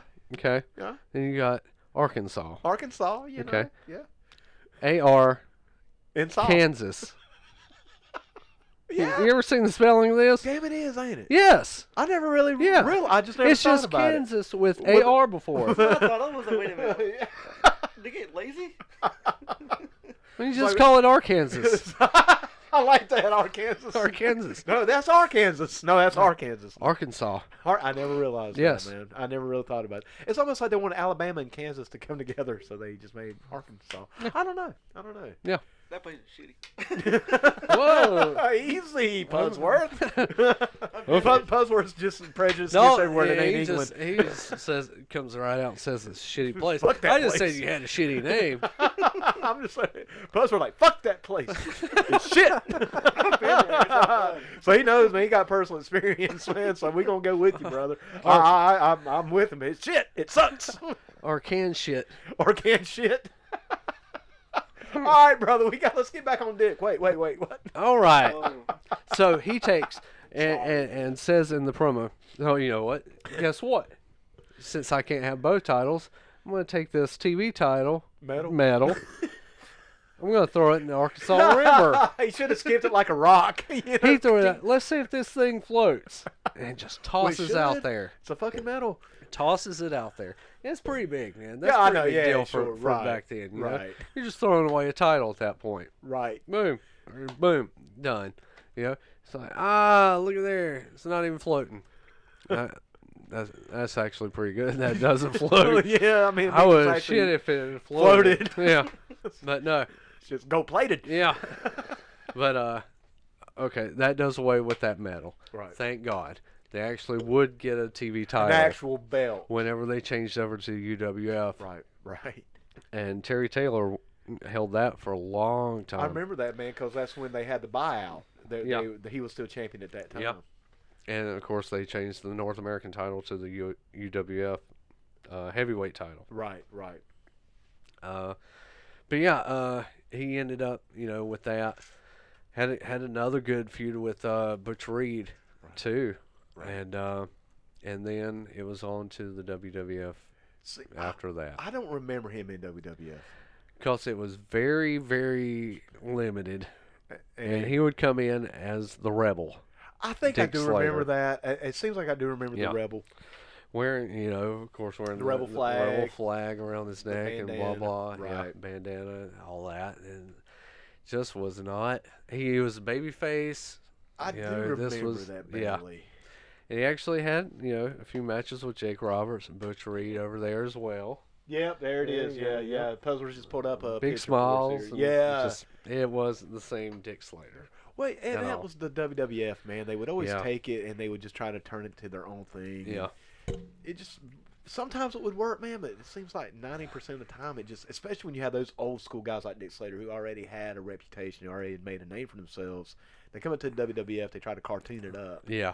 And, you know, how are you going to have a cartoon character called the Rebel with a rebel flag? Even back in that day. Oh, I know. It's just not, yeah. Yeah. It was a miss. Yeah, definitely a big miss. And I think we can agree, man, that this was a miss on a damn talented, capable person, man. Yeah. Worker, you know. Especially, you know, you had that history with him and Roberts. That could have. I think Steamboat was over there still at the time. Was Orton still around? I think he may have still been around. Ace is still around, rocking out the cast. He still had the cast on, you know. Him and Iron Mike Sharp must have went to the same, you know, same surgeon. Yeah, exactly. Time to change your surgeon, or time to change your doctor. But but man, they could have went a lot of different directions with him. But once again, WWF in the '80s was known to drop balls, man. You know, and Dick Slater was another ball they dropped. Yep. But dropping balls on Dick, I'm telling you. God damn it! God damn it! God damn it! I knew it. As soon as I said drop ball, I'm like, fuck. Here it comes. And then you didn't say it for a minute. Let's pick it up. And then you said, I'm like, God damn it. Excuse me. But that would and really with him, they would just use him as enhancement talent. Yeah. Kind of like they did with Pez Wally. He came in hot, man. They just jobbed him out. Yeah, you know. Pretty much. Once again. But that would end in '87. He left in '87. Right. And he would go to All Japan Pro Wrestling. Okay. Now this I have no history. Or let me tell you what. At this time in All Japan Pro Wrestling, you had Stan Hansen. Right. You had Brody. You had Gordy. You had Dan Spivey. You had Jumbo Saruda. God, man. You had an army. I mean, basically, that's an army, dude. Yeah. I mean, that's fuck. That was big time. I mean, Jesus. Any one of those individuals by themselves would be enough to carry a company. Yeah. I mean, let's be completely honest, man. Stan Hansen could carry a company. Terry Gordy could carry a company. Steve Williams could carry a company. Was Steve over there? Did I hear you correctly? Yes, Steve Williams. Yeah. All these guys, man, were just super tough, super badasses, man. And you had them all in the same place. Because that's when Gordy and Williams became a team, correct? Yeah. Okay. Yeah. Right. And stayed over there from 87 till 90. You know, just the toughest of tough guys. Right. You know, with that whole schedule. Probably living like a king, too. Oh, yeah, for sure. Man. You know, those Japanese fans really were something special. You know, they still are, but especially back in that day. Where, you know, just getting over by your talent. You know, just working. Right. You know. So a lot of his promo stuff was not, you know, being used at that time. Right. But his in-ring work was incredible. So it was used to its highest over there. Right. Let's see. He did a little stint with AWA before he went out. Right. You know, I mean, he was Kurt Hennig's bodyguard over there for a little bit for whatever reason. Right, just probably find a spot for him, man. Right. And I think he had to go with Lawler at that time. Right. Kind of bring back some of that old school stuff, you know. Right. Yeah. But in '89, he comes back to NWA, now WCW. Right. Yeah. This was during that very transitional, confusing time. Very confusing. It's like, is it WCW? Is it NWA? Yeah. Is it the Wrestling Network? You know, that was something that was going on for a little while. It's like, man, which is which? You know? Yeah, exactly. So he joins up with the JTEX Corporation. We talked about them the episode before last with the Halloween Havoc '89. See, man, I don't remember him really with JTEX at all, and I remember that angle, and I was watching it. There was some good stuff. There was some really good matches with him and Flair. Great matches with him and Sting. And let me go back to that too, because back in Mid-South UWF, him and Sting had an altercation. It's a pretty famous story about those two. Is this a shoot? Yes. Oh, okay. I'm not familiar. Now, at the time, and this was back in Mid-South, around the '86, '87, Dick Slater and Dark Journey had a falling out. So she's single? Well, at that time she was. Ah, damn it, man. Once again, I missed the boat. But he left her on the side of the road. Oh, no, like literally. Literally. Literally. From, the way the stories go. And Sting, innocent Sting. Right. Young blood, man. Brand Right. new, baby face. Yeah. White meat, man. Just as, Picked her up. yeah. And Just going as to clean the, as you can go, be. Going to the next show. Right. I don't know about how clean. But you know what I mean. Yeah, As far as yeah. television. Right, you know, right, Not, yeah. not behind the scenes. Well, no, at this time, they were the Blade Runners. Oh, it was, so it was they Sting were. And, it was Sting and The Warrior. Yeah. Okay. I thought this Yeah. was a little after that. No, Okay. So he still has a little bit of that heel thing going on. Yeah. Okay. So he's a heel, she's a heel. Right. He picks her up, and comes back, and Slater gets word of this. Right. Not cool, man. Yeah. You don't be picking up Dick Slater's chick, man. Yeah. Even if he did dump her off there, Yeah, I I guess, mean, you know. Yeah.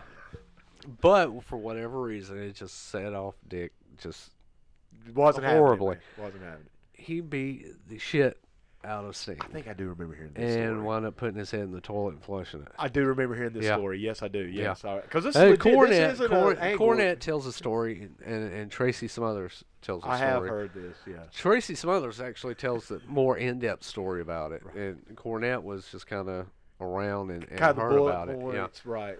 but yeah, if you ever get a chance to check that full story out, it's one of the more famous, and Well, that it shows you how tough Dick Slater right.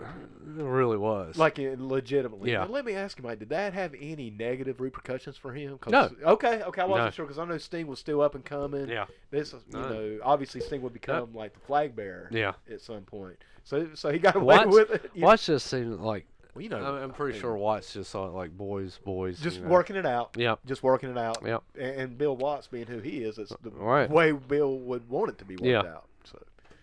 So you flash forward to that. Of course, I guess after that time, bygones be bygones. Kind of squashed it. Yeah. You know. Yeah. And they worked great together. And of course, Slater was in that group with Gary Hart as the head. Yeah. You had Terry Funk, Great Muta. You'd later have Dragon Master and Buzz Sawyer. Yeah. I remember just J-Tex was a great group. I just don't think it really got the push it should have. How did I forget Dick Slater but remember the Dragon Master? Yeah. You know what I'm saying? And I don't even know how Dick Slater incorporated into J-Tex because Slater was from Florida. He wasn't even from Texas. I guess they're So- trying to do Texas, I guess. Right. Yeah. Southern maybe. I don't know. But, yeah, I don't remember him there, but I remember the Dragon Master. Ain't that But, some shit? growing up, who Terry Funk was one of Dick Slater's idols. Okay. He looked up to Slater, or he looked up to Funk tremendously. Right. Even sometimes you could see the mannerisms that he would use, Slater would use, that Funk used to use. But and, how cool it is that you're working with one of your idols. Yeah. But going back to Crockett in 84, 85. When How Terry cool Funk beat was the it? shit out. Beat the shit. How cool! Dude. Your idol is Beat beating the hell out of you. In your dream profession, man. Yeah. In Right. your sacred ground. Yeah. Dude, a lot of people be like, well, that doesn't sound cool, but if you know it, Oh yeah. that's so awesome, Yeah. man. I mean, dude, Dick Slater be like, hit me harder. Right. Like beat the shit, like Yeah. legitimately put me down, Yeah. man. And Yeah. that's awesome, man. I Yeah. mean, that is truly. Wrestling's such a weird animal. It is. It's such a weird It animal is. because if somebody's out there listening to this, and obviously I doubt that you're going to listen to this if you're not a wrestling fan. But if you're not a wrestling fan, you're like, wait a minute, they're saying that's cool, that's something to be proud of, that your idol beat the shit out of you. Fuck yeah! In wrestling, absolutely. Yeah. In professional wrestling, that's absolutely a big deal. Yeah, for sure. It's something to be proud of. Oh yeah. Now they would go on and finish that feud out. I think actually, I was wound up getting fired at that point. Okay. And I'm not sure why. I'd have to dig a little bit deeper because of that. Because nobody's ever really said why he got. Right. I don't know. Man, it could just been a contract thing. Well, no, it wasn't a contract deal. Because they were sprinkling money around. Well, yeah. Maybe they didn't for ridiculous guys. well, like the ding dongs, ding-dongs. and shit like. Ding dongs. Now, if you're gonna give the ding dongs money yeah. and you ain't gonna give Dirty Dick Slater some money, Right. then Yeah. I ain't got much sympathy for you, bro. Exactly. You know? I don't know. The last time I remember seeing Slater in that was that whole big angle when Terry Funk put the plastic bag over Flair's Flair's head. head. I That remember got that. for real That reals. was, yeah, man, that was hot, dude. That was God. That scared me. That's serious. And I was actually older, and I was like, whoa, But okay. it goes back to that Terry Funk crazy, man. That you you know? never knew with Terry Funk. Oh, hell. Because right when you, to quote Roddy Piper, right when you think you have the answers figured out, he changes the questions. Yep. And that was how it was Yeah. with Funk. Because at that point, okay, you know wrestling's will work. You know it's not Yeah. 100% Right. what it's being presented as. But when he put that bag over Flair's head, I got concerned. Oh, hell, he's trying I to was kill Nature Boy. Yeah, I mean, really, I didn't even like For Ric real. Flair, and I was like, Yeah. "Oh shit, don't kill him!" I want Dusty to come back and beat him, but I Yeah. don't want to see him dead. Yeah. And you never knew because Terry, and then he drove him on the table. I'm like, Yeah. "Fuck." Yeah. I mean, I was just like, "Fuck." That's all I could say. You Yeah. know, it was scary, man. Yeah. It was concerning. Exactly. It was awesome. So I don't know if that had anything to do with it or not. Right. Because they certainly weren't going to fire Funk. No, not at that time. They weren't going no. to fire Muda. Or even Hart. Even Hart. No, I think they wound up firing Hart but later. later on. Later. So you think they just needed a scapegoat, I think so. and then they I think maybe it just got too hot. and they had to make an example out of one of them. Yeah. Like you said, man, it can't be Moody and it can't be Funk. Right. It couldn't be hard at the time Yeah. because he was so integral to this Yeah. angle. Dick Slater would be Yeah. pulled the shortest straw, Yeah. pretty much, which is a fucking shame. Man. Yeah, it is. It is. It truly is.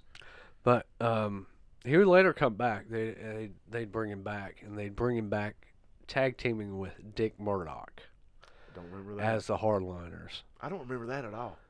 Dude, How this did was I miss that? this was a great tag team. Absolutely. That got overlooked. Man, those two. How did I? This is. I swear to God, man, I think it's the first time I've ever heard of this. No, really. I swear to God. Yeah. Go back and check it. The 'cause Hardliners. Hardliners. Okay. I'm gonna check that out, man. And they go immediately into a feud with the Steiner brothers. Oh hell, man. Yeah. I know what I'm doing today when I Yeah. get done post production, man. Now, I'm this was looking good some of Steiner. shit up, This man. was like when they were like really oh my hitting God, hard, They were good. dude, in their prime. Yeah. You'd be hard pressed to find a better Yeah. tag team, man, than the Steiner brothers. Yeah. The only downside to the Steiners, I thought some of their charisma could have been a little bit better. Right. You know what I'm saying? Now, Big Papa Pump, obviously, it was weird, man, because as they went on, Rick Steiner always had a lot of charisma, and I loved his character. Uh-huh. You know, kind of off. You know, his Yeah, little oh, off yeah, center. yeah. You know, he had Alex, the manager. Yep. But Scott Steiner, before he became Big Papa Pump, man, just didn't really. He was awesome in the I ring. loved his in-ring work. Oh, his in-ring work was unsurpassed, Yes. man. Because he was a big guy. They were strong guy. suplex machines. Damn, dude, they were doing shit that you would never. The Frankensteiner. Frankensteiner. Come on, man. Come the hell on. Yeah. But dude, it's such a trip when he became Big Papa Pump. He became one of my favorites, man. For Really? real. Yeah. I love Yeah. Scott Steiner, Yeah. man. He's nuts. Yeah. He's crazy, and I love that, Yeah. man. But as the Steiner brothers, as the tag team, I thought they were, like I said, unsurpassed in the ring. Oh, man. yeah. But they just, to me, they lacked that little bit of extra Right. oomph.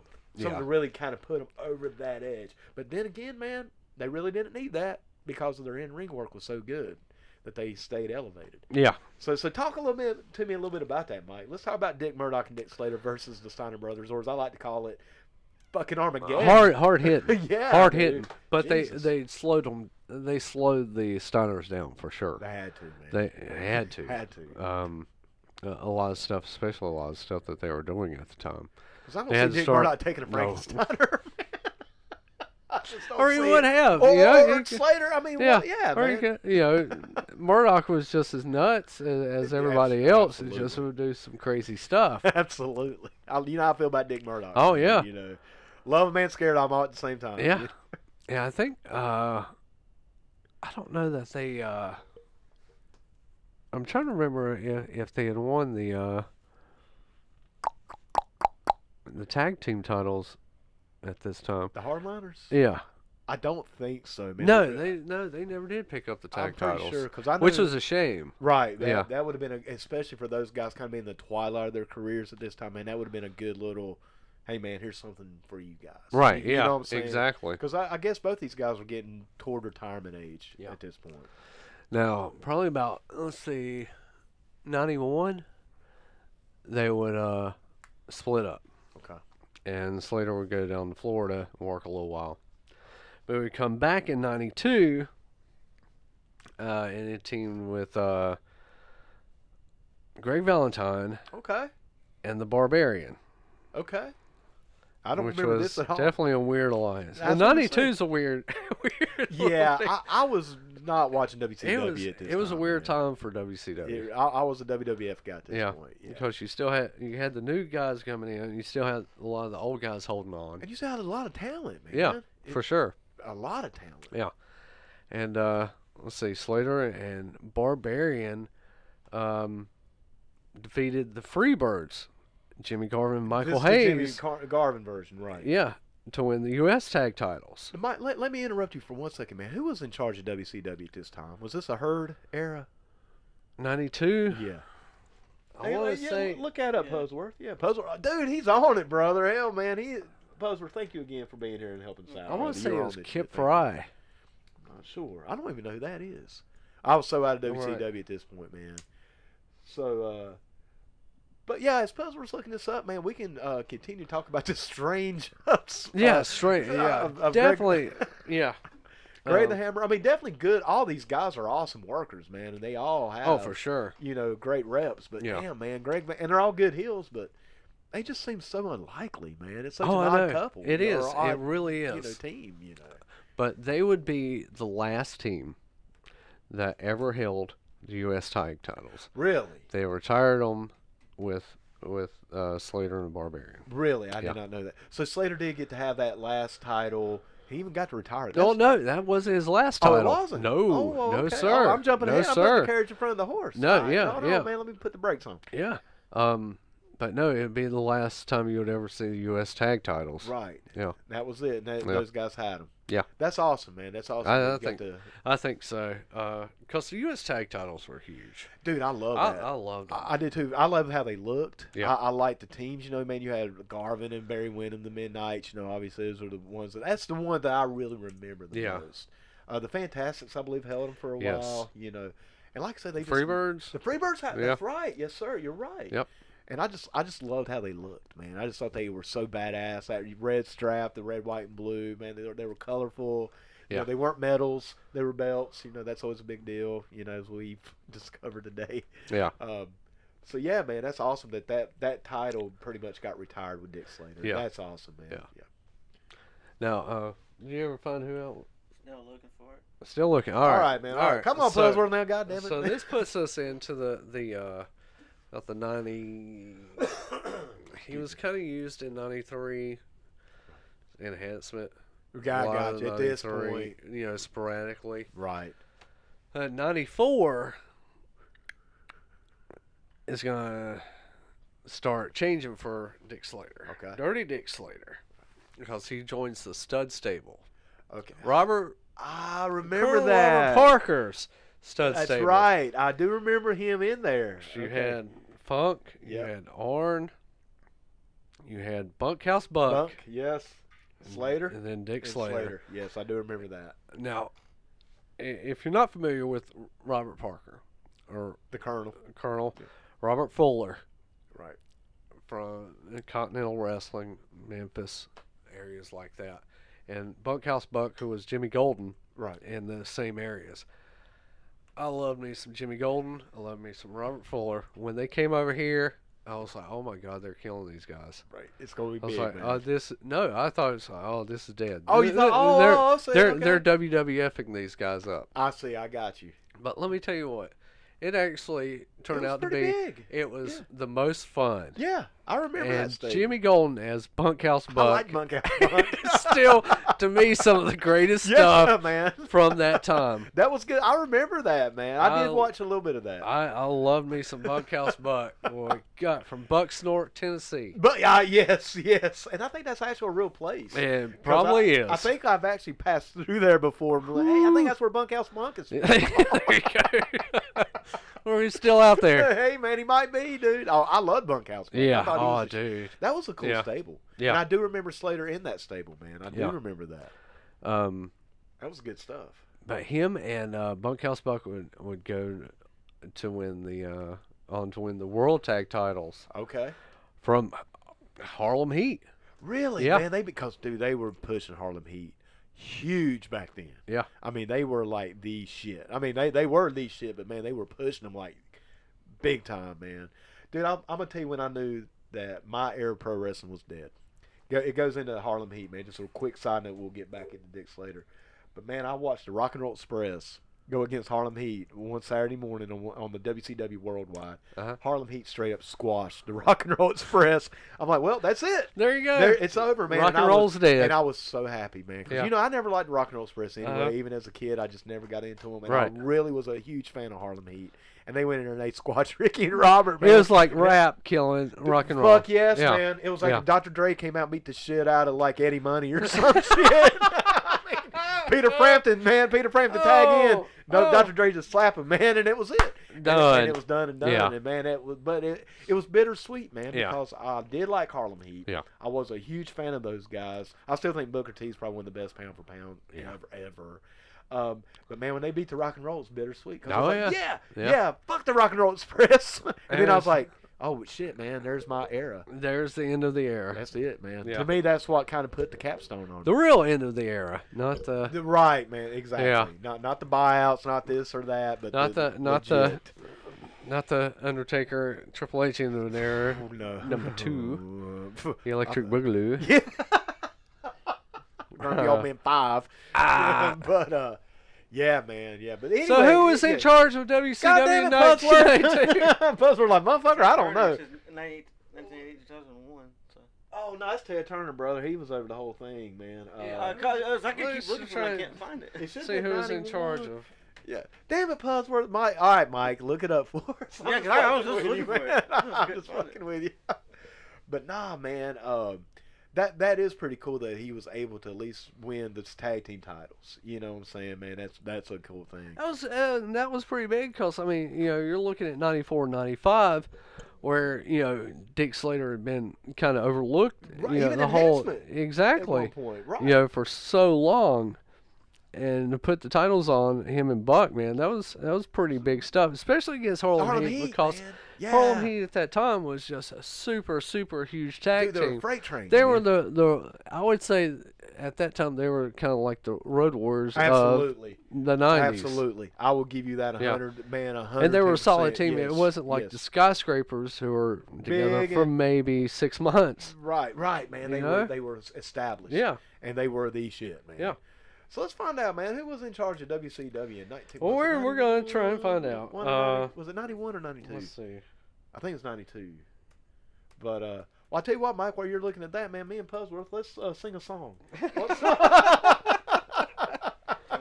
I got you, babe. No, I'm just picking. Actually, let's don't do that. Let's don't do okay, that. 1992. Well, Hearn was vice president from 89 to 92. Okay. Kip Allen Fry was president in 92. Okay. 92. Okay. Now, Watts was vice president, Bill Watts, Right. in 93. Right. And then, of course, Eric Bischoff From there on. 94 on. Till its death. Well- Until it died. Well, until 97, actually. Oh, really? Yeah. 'cause Oh, he came. Or he, And then, Bill- That's when Russo. Bill Bosch That's right. Fired him. Yeah. Or whatever. That's right. But yeah, man. took over. Yeah. So I tell you what, brother. Yeah, man. Yeah, absolutely. Hell yeah. Google. Oh, okay. I was probably looking at the wrong thing. Where's you say in your country? Google. Google. Is that how you English people say it? Google. But anyway, but man, Goggle. goggle. Let me look at the goggle. That's my bit. Okay, man, we're getting ridiculous. All right, yeah. Let's get back on point here, All right, man. so yeah, they put them on. Let me see. Clash champion. Let's see. Yeah, they lost them back to Harlem Heat. Okay. Of course, Harlem Heat at that time has Sister Sherry. Sherry, man. Right, Yeah, right, yeah. man. And I think we all remember Dude. This is scary. Or, the biggest botch of all time that came from Harlem Heat and Sister Sherry doing that promo on Hulk Hogan. where they called Hulk Hogan the N-word? Yeah, man. Dude. Ain't that some irony? That's all I'm gonna say. That's all I'm gonna say. Oh, it was so funny. Booker T.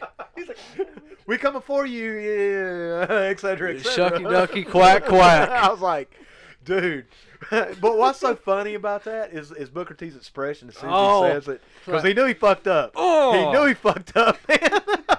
And I was like, yeah, man. Well, we're gonna Hey, go. Let's let me go tell ahead you and. what, but they were badass, man. They were the shit, They man. were. They were Like the I said, shit. it was just like Rap came in there and slapped And everybody. it beat the shit out of, like I always say, Eddie Money. Dude. Yeah.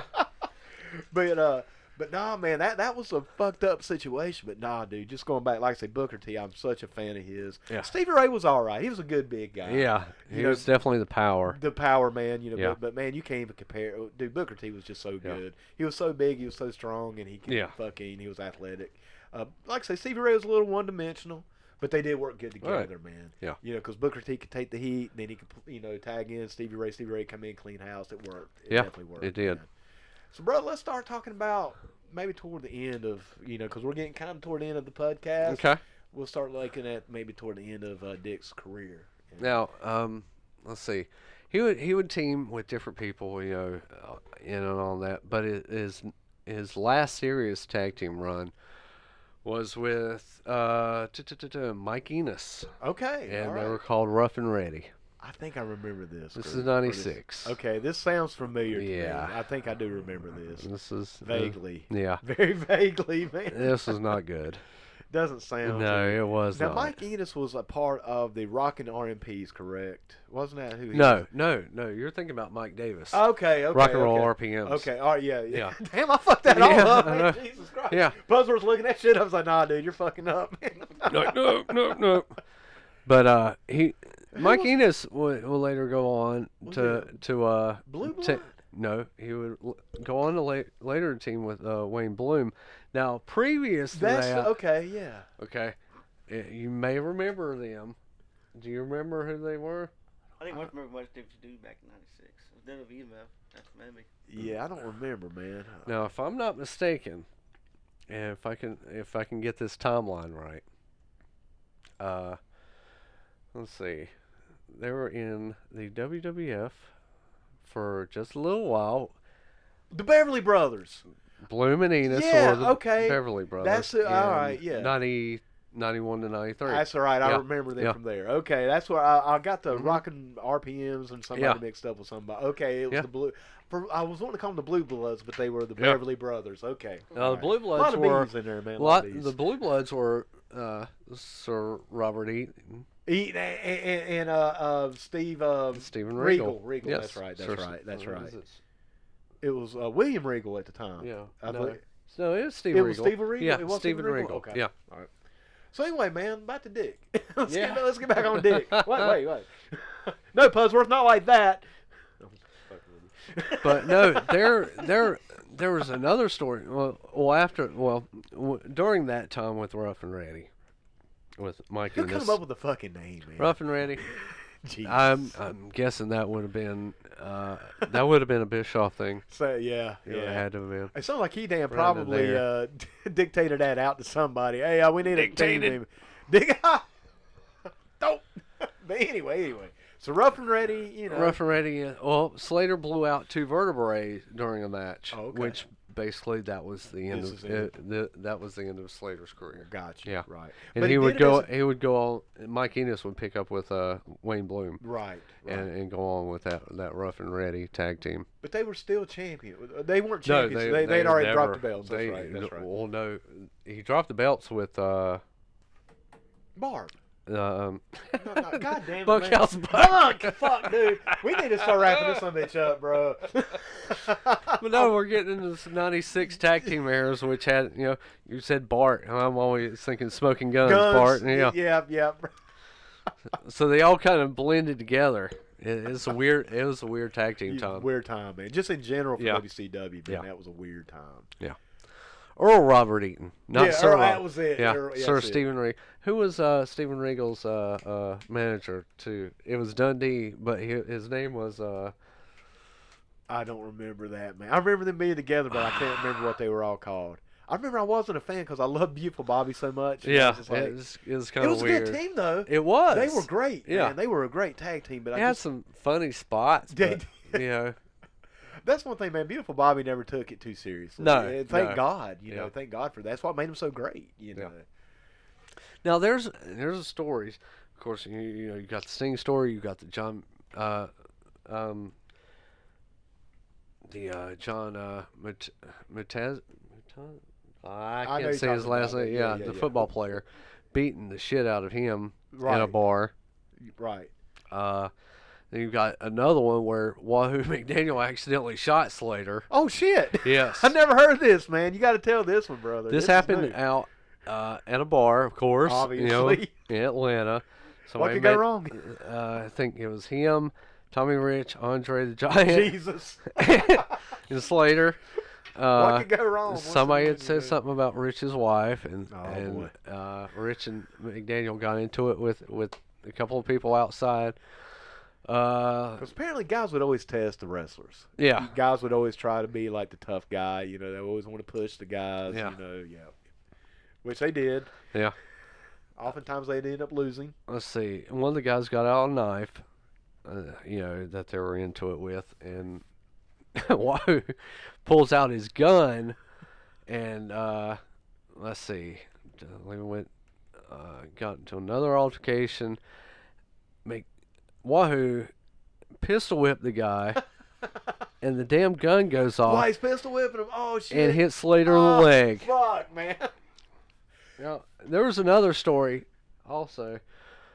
Barry Windham, if you ever getting shot in the leg. I remember hearing something like Blackjack and him were fighting over something. They were having a father-son thing, and Blackjack pulled a gun on him. I heard about that. That's possible too. Yeah, I heard about that one. But Slater had to tell the police that he got hit by a sniper. Shit. So Of course, the cops probably like, okay, yeah. cool, it's the 80s, you know, Yeah. so whatever. So he Okay. had to take the 3 weeks off and come back after that. You know, gunshot's a Yeah, pretty good excuse yeah. for taking a couple of weeks off, you know. But no, you know, of course, the bar fight with John Matuszak, Right. which Slater won, and John Matuszak was a huge motherfucker. Right, but Slater took him down. It took him down. Took son. him down, taught him a lesson. Yeah. So, at any rate, that's Dickie Slater, man. Right. You know, So that was pretty much it, man. After that, Dude, he pretty yeah. much retired. yeah, and- he pretty much retired. Kind of got into, you know, a lot of domestic disputes, right, stuff right. like that. He actually wound up getting into a car accident quite a few years back, and actually had to be put to a nursing home. Oh, really? Yeah. I knew his health had failed. I Yeah, remember. I heard he'd been in poor health for like the last 10 years. Yeah. Tape, man. They said he'd been really kind of bad off. Which, you know, Mike, you gotta think, brother. Someone who lived that kind of lifestyle. man. It's a rock and roll lifestyle. Yeah, It's the same for sure. professional and rock and roll. The only difference is wrestlers took steroids. Yeah. Man. That's really the only difference. You got to think, man, coming off that lifestyle, trying to go back home, trying to play the domestic role. Oh, Man, yeah. that's got to be hard on those Yeah. guys, man. It's got to really be hard on their wives, too, because vice versa, man. They're used to them being gone all the time. They kind of do their own thing, man. You know, they're working or doing whatever. Well, now you got this pissed off, probably bitter, because you know how wrestling can do us, man. Yes, I mean, sir. brother, I can think back when I was in the local wrestling scene, how bitter I was. Yeah. And I didn't make a fucking dime. Yeah. Imagine what these people who are making their living I doing know. this thing. You know they're going to be bitter. They're going to be pissed off.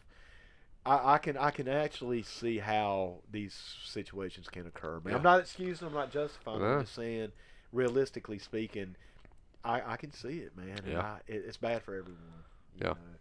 And it's really bad when you see somebody who was so, God, man, just so great at their craft, man. Somebody who was a master at their craft like Dick Slater was, unfortunately, not get those, you know, the respect, man, kind of overlooked. And man, if anything else, the podcast, at least we can say we gave the man his props. Exactly. You know, and this Yeah. is why we decided, hey, we want to do Yeah. spotlight series. We want to spotlight just certain wrestlers. Who better to be Yeah. our first one than Dick Slater, man? Yeah. And once again, it's not because he passed away recently. It's because that's Yeah. how good the It's man 'cause- is. Yeah, for sure. Because we, like I said, we'd had this planned for a while. Yeah, this is on paper, man, and Especially digging, you know, into that '84. yeah, that's what brought stuff, me yeah. into it. I was like, because I know when we were talking about getting our schedule, we were like, well, what do we want to do here? What do we want to do there? I'm like, bro, we got to get that spotlight in. I Yeah. want to Yeah. learn more. Yeah. And you know, obviously, 90% of what we talk about with the PUDs is for the PUDs. Yes. You know, it's for the Yeah. people listening. It's not for us per se. But that one was selfish as hell. It is. Because It I definitely- wanted that one definitely. myself. This Yeah. what we're wrapping up right now, man. has been wonderful for me. I mean, I'm living in the moment because this has just been great. This is part of why we're doing it to begin with, man. It's, we want to help the Puds. We want to, not help them, but we want to reach them. But at the same time, man, it's got to be fun and entertaining and fulfilling for us. Yes. And brother, nothing fulfills me like dick. Yeah. Fuck! Why are you laughing at Puds? They're having a serious moment over here. You goddamn. I was trying to fucking do something here, man. I was trying to reach the people. Freezing, man, freezing. Giggling over there like why a little you giggling, girl. man? Come on, Pudsworth. That's why we got an Englishman, man, to take this shit seriously. Serious. God damn it. Dry. Come on, dry humor. Talking about dick, you guys are dry. You got to do dry dick, man. Jesus. Man. God. Anyway. Grow up. Grow up, Pudsworth. Fuck, man. Can't even talk about dick without over here fucking giggling. We're just talking about dick. What the fuck? But anyway. I think we've reached a record. Brother, I think we need to go ahead and start wrapping this thing up. Like Dick. Hey, oh, hey, you there should always you wrap go. Dick up. But anyway, hey, man, well, I tell you what, man, before we wrap it up, let's go ahead and just, let's dedicate this to the memory Yes, absolutely, of man. Dirty Dick Slater. Once again, man, the wrestling world really did lose a genius and a master of their craft here a few weeks ago. So we definitely want to dedicate that. Man, and I also want to give a couple shout-outs. I know we brought up This Is a Work earlier, but I want to bring those guys up again. Yeah. If you want to listen to an unbiased, WWF, somebody who doesn't handle the WWF like me, listen to those guys, because you're only going to get bias and bitterness and shit from me when it comes to anything. Dude, I swear to God, WWE, let's just call it what it is, man. WWE could put on the absolute greatest fucking wrestling show ever. I'd look at it and be like, that is horseshit. The greatest Royal Rumble? That's good, man. I like that. I like how you came out with that. But if you want real, truly unbiased, real reviews, real reactions to these shows, check out This Is a Work, man. You're not going to get the bitter old guys who can't get out of the past. You're going to get people who watch this shit. I can't even put them over without getting my little damn digs in on the WWE. Yeah. But no shit, guys. Check them out, man. David Hayes, Chris Barnes, man. Dave Hensley is the producer, man. These guys are great. Definitely check them out. Sweet Feathery Jesus, our friends over there. I've got to put those guys over. I think they got a new one coming out really soon. Wabowsko. God, I don't think I'm pronouncing that right. You're E-Man, motherfucker. You're always going to be E-Man to me. You are E-Man Groovin'. E-Man G to your real friends, bro. You're E-Man G. Who else, man? The Midnight Drive-In with Gary Klein, a friend of mine, man. I haven't seen him in forever. We need to do something about that. But that show is tremendous, man. Yep. And, brother, I am addicted to WTAU, P Ridge Nation, and Papa Jack. Yes. I worked on a little Photoshop project yesterday, and I listened to Papa Jack for about 6 hours yesterday. And, brother, I'm ready to go back and listen to him some more. I'm going back into the archives, man. I'm caught up. I got to go back, and I got to catch him, man. Everyone I just mentioned, and I'm thinking if I forgot anybody, probably the Millennium Wrestling Federation. Millennium Wrestling Federation. Hey, Buzz, you like wrestling? Hey. We love it. Yeah. But yeah, man, the MWF, man. Rocks. Hey, yo. But you got to put those guys over, man. Keith Matthews, Outlaw, man. Thank you, brother, for everything you've done for the Puds. Even though you're a piece of shit in the ring, I think, man. I don't think he's baby right now. God damn it, I ain't kept up, man. Oh shit, I just told on myself.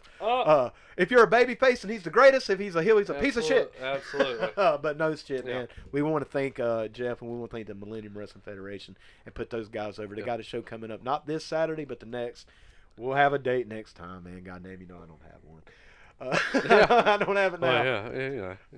Well, Mike, brother, anything you want to end us with, man? Pudsworth, you got anything? Mike, you got anything, brother? Not much, man. I was glad to do this episode. This one was fun, man. And no, it's been a long time coming, and to one of my favorite wrestlers, and absolutely, here we go. Last salute to Dick. Yes, man. I'm not a drinker anymore, but Mikey Payne is over here taking tequila shots before 12 o'clock on Sunday. There you go. But even though I don't drink anymore, when I get home, that's what Dickie would want. I would definitely do something special for Dick Slater when I get home and smoke me some weed. Fuck it. I'll put it out there. I don't give a shit. Put it out. Let me put something else out there. Charlotte just received their first dispensary. What? It ain't a real one, though. It is. It can't have real weed in it. I mean, hell, we illegal, man. Is it just CBD shit like that? Yeah. Oh, okay. Oh, Yeah. yeah. You can buy CBD or. Yeah. Yeah. I always get CBD and CDB mixed up because of the Charlie Daniels, man. Oh yeah. I always mix it up, Yeah. man. I think you can get that in Lincoln, man. You can get Oh, that. you Yeah, cannot. Yeah, you can. No. Yeah, you can get it up at the head shop, man. Get down in here at Look my up, place too. look that Yeah, up. yeah, look yeah, that man. up right quick. CBD's Charlotte, legal, man. Charlotte's first dispensary. Yeah, they can't be doing like real weed, man, because real weed's illegal. Because Jesus don't want us smoking weed, because it I mean, grows if out of it's the ground. medicinal, Sorry. I mean, Nah, and not even medicinal in North Carolina, man. Nah. Oh, trust me, bro. If it goes medicinal, I will have a card. I'm gonna be the first motherfucker in line. Oh man, my back hurts, my neck hurts, my eyes hurt. I got glaucoma. we're gonna have to do it. We're gonna have to do an episode 420. that actually takes it and explains everything. Like just weed in general. Like we can Let's do that, not man. have another Kip Fry incident. Oh Jesus. Where's this thing at? I mean, I can promise you, man. CBD's legal everywhere. It's legal in all 50 states. Yeah, you can get it in North Carolina. You mean you can open up one here in town? Dude, they got one. Where? The head shop, man, uptown in Boger City, where the XOXOs are. Yeah. Uh-huh. That's Right a head across the shop, street. man. Yeah, they got CBD, they got bongs, fucking. I mean, I've never been in there. Ah. Bullshit. I've been there all the time. Okay. No, I haven't been in there but a couple times. What? No, man, What about the foot massage place Oh, beside? I ain't been in there yet, man. Yeah. No, I thought about it a couple times. I just, man, I don't really need anything rubbed or tugged. You know what I mean? I know what that really means. Head shop, Asian massage parlor, Hello. But come for the weed, stay for the jerk. Man, we better cut this son of a bitch off, man. I gotta know this. Oh yeah, no, man, it's legal. It's legal in all 50 states, brother. Just look up CDB legal. Son of a. No, I found it just that's for the age. Oh, What? That's- Where'd you get? Where are you into? Carolina dispensaries. Well, hell. But nah, man, they don't have like real shit there. It's just it's not It's legal, fine. man. What is it? What is it? Tell me what it is. Never one in Charlotte. Say what now? Medical. Hell, man, I looked. Man, nah, man, that That's shit legal. can't be. All right, I know what I'm searching when I yeah. get home, man. Dude, I'm telling you, bro. There's 'Cause it no was way big that on. shit's legal. It was big on the news. No, man, it can't be, dude. I mean, dude, trust me, man. I keep up with this shit. You must have missed this one. Nah, man, what were you at? I was high. Hey. No, I don't know, man. Like I said, I can almost guarantee you, brother. Now, they may be setting it up for the future. Uh-huh. Dude, let's be honest, man. It's going to be legal everywhere very soon. In fact, I'm surprised it's not already been made legal now. Well, with the really, midterms. it depends on how these votes go. Well, that's what I'm saying, man. Like this with the midterms, I Yeah. figured that it would already been pushed. Hey, bro, I know we ain't supposed to talk politics, and I'm not trying to get too political. I'm surprised the Republicans haven't used it to help their numbers. Oh, for sure. To get more like liberal type people to vote for them. Yeah, man. Let's see here. First canna boys. See how what it's saying, man. It's not weed. That's cannaboid or whatever. BDO. I can't fucking talk. I can't read, man. Yeah, man. It's just about it's everything but real weed, man. But it's a step in the right direction. That I will say, man. It's absolutely a step in the right direction. So it's not there yet, brother. Don't worry. As soon as that shit passes, you will hear me praising it. You will hear me praising that shit on the mountaintop. I'll be like, hell yeah. But nah, man. Yeah, CBD is still it's legal. It's legal everywhere. But we're brothers. Why is it that it's taking this long to get just the first one in Charlotte? I know Infinity's Inn was selling that shit. They Really? were selling CBD oil. CBD oil, yes. Yeah. Like I say, man, you can buy I think you can buy it some gas stations. If King something? King, yeah, man, yeah. they sell it in some gas stations, Oh. man. Yeah, I think what it is, Mike. I can't say for sure, but what I think is they're just looking to the future. Right. They're getting the CBD in there, they're making it into a dispensary, and then once the medical does become legal, which it will any day now, then they're gonna be like, hey man, the doors are here. Right. That's what I think, Yeah. man. Well, brother, on that note, damn, Awesome. I need to quit admitting that I break the law on here. Hey, this you know. fucking week. You know? God damn It's it. like what Joe Rogan said. I was listening to Joe Rogan the other day. He was like, you know what? You can actually just come on to a podcast and say whatever What the fuck you want. The fuck you And want, nobody man. gets upset. Yeah, man, because I know nobody at my job listens, and that's really the only place Yeah. that I'd be concerned with. Yeah. You know, so that's cool. But Right. I mean, hell, brother. I mean, even then, Yeah, I mean, you say it in any like town publications, anything like that. You know, even on a national wide level, if you go on like Conan or Right.